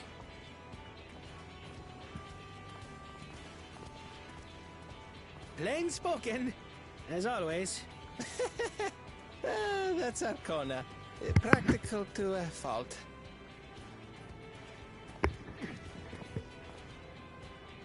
Here we have Kona, the second promise, who spent time as a pupil at Charlian's own studium. Now that you mention it, I think I did see him in the halls once or twice. There was nothing to suggest he was Turali, much less from a royal family. That was by design. He forwent his usual garb and took an Eorzean name to avoid attention. So it was Kona who introduced the dirigibles. And the railway too, given what we just heard. In furtherance of his goal, to enrich Tuliolal with every bright notion he learned of in Sharlayan. He is the hope of those who prize innovation. As aloof as he may seem, Kona and Wuklamat actually get along rather well. They bicker and banter as only close siblings do.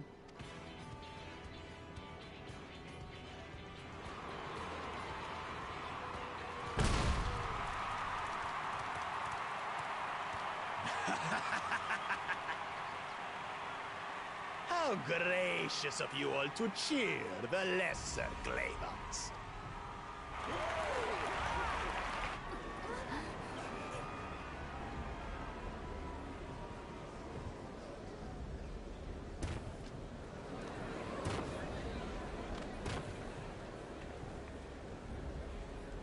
Oh, come now.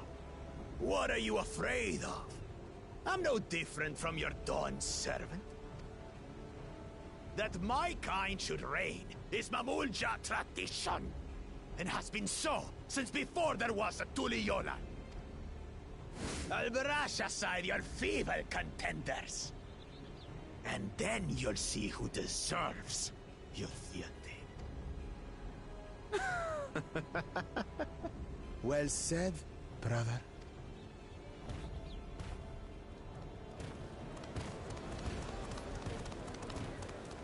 The Mamulja finally found peace in Tuliolal.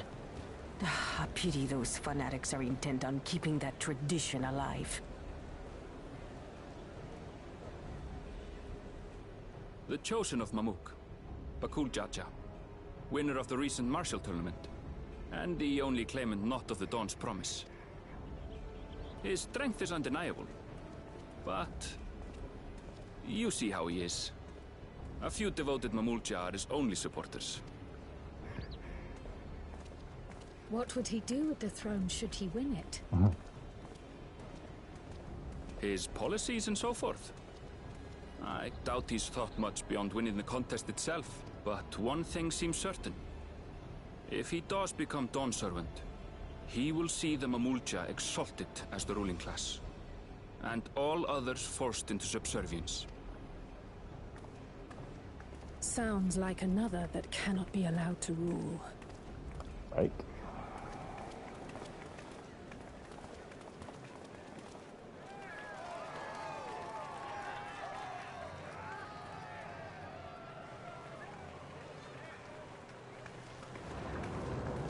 And we have our last.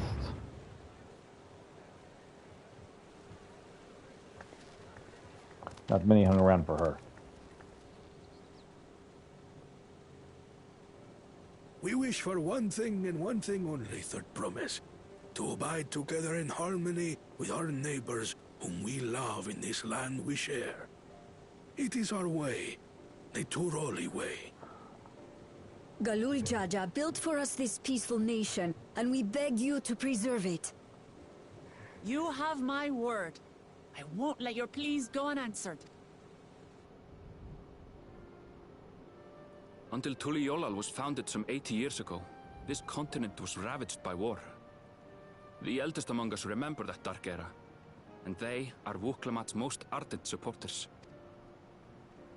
Apologies, it's hard to get away.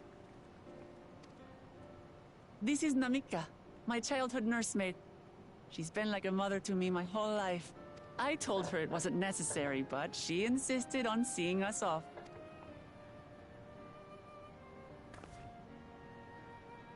I place our precious Third Promise into your care. Did you know Wuklamat was taking part in the rite of succession?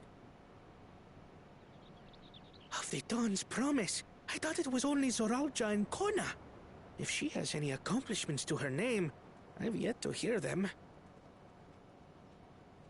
Compared to the two Mamulja, she pales in martial prowess. And then there's Kona, who's far and away the most educated of the bunch. I hate to say it, but it's hardly a competition. It's fine. More than anyone, I understand how much better my brothers are than me.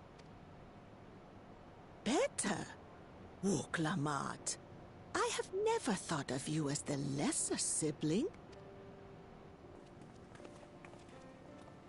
Your brothers may excel in their respective ways, but you boast qualities that both lack. A strength that is yours alone. Having cared for you for so long, I should know. Thank you, Namika.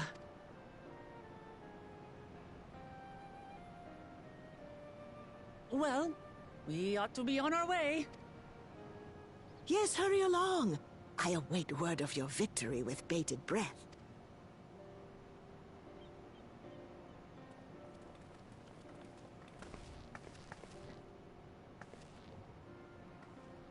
Hey, kitty.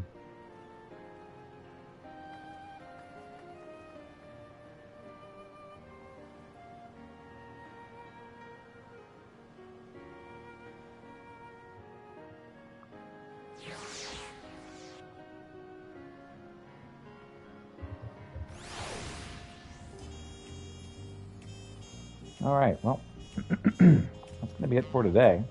We'll be back tomorrow morning around 7:30 to continue Dawn Trail. So thank you so much for watching. I hope you have a wonderful day.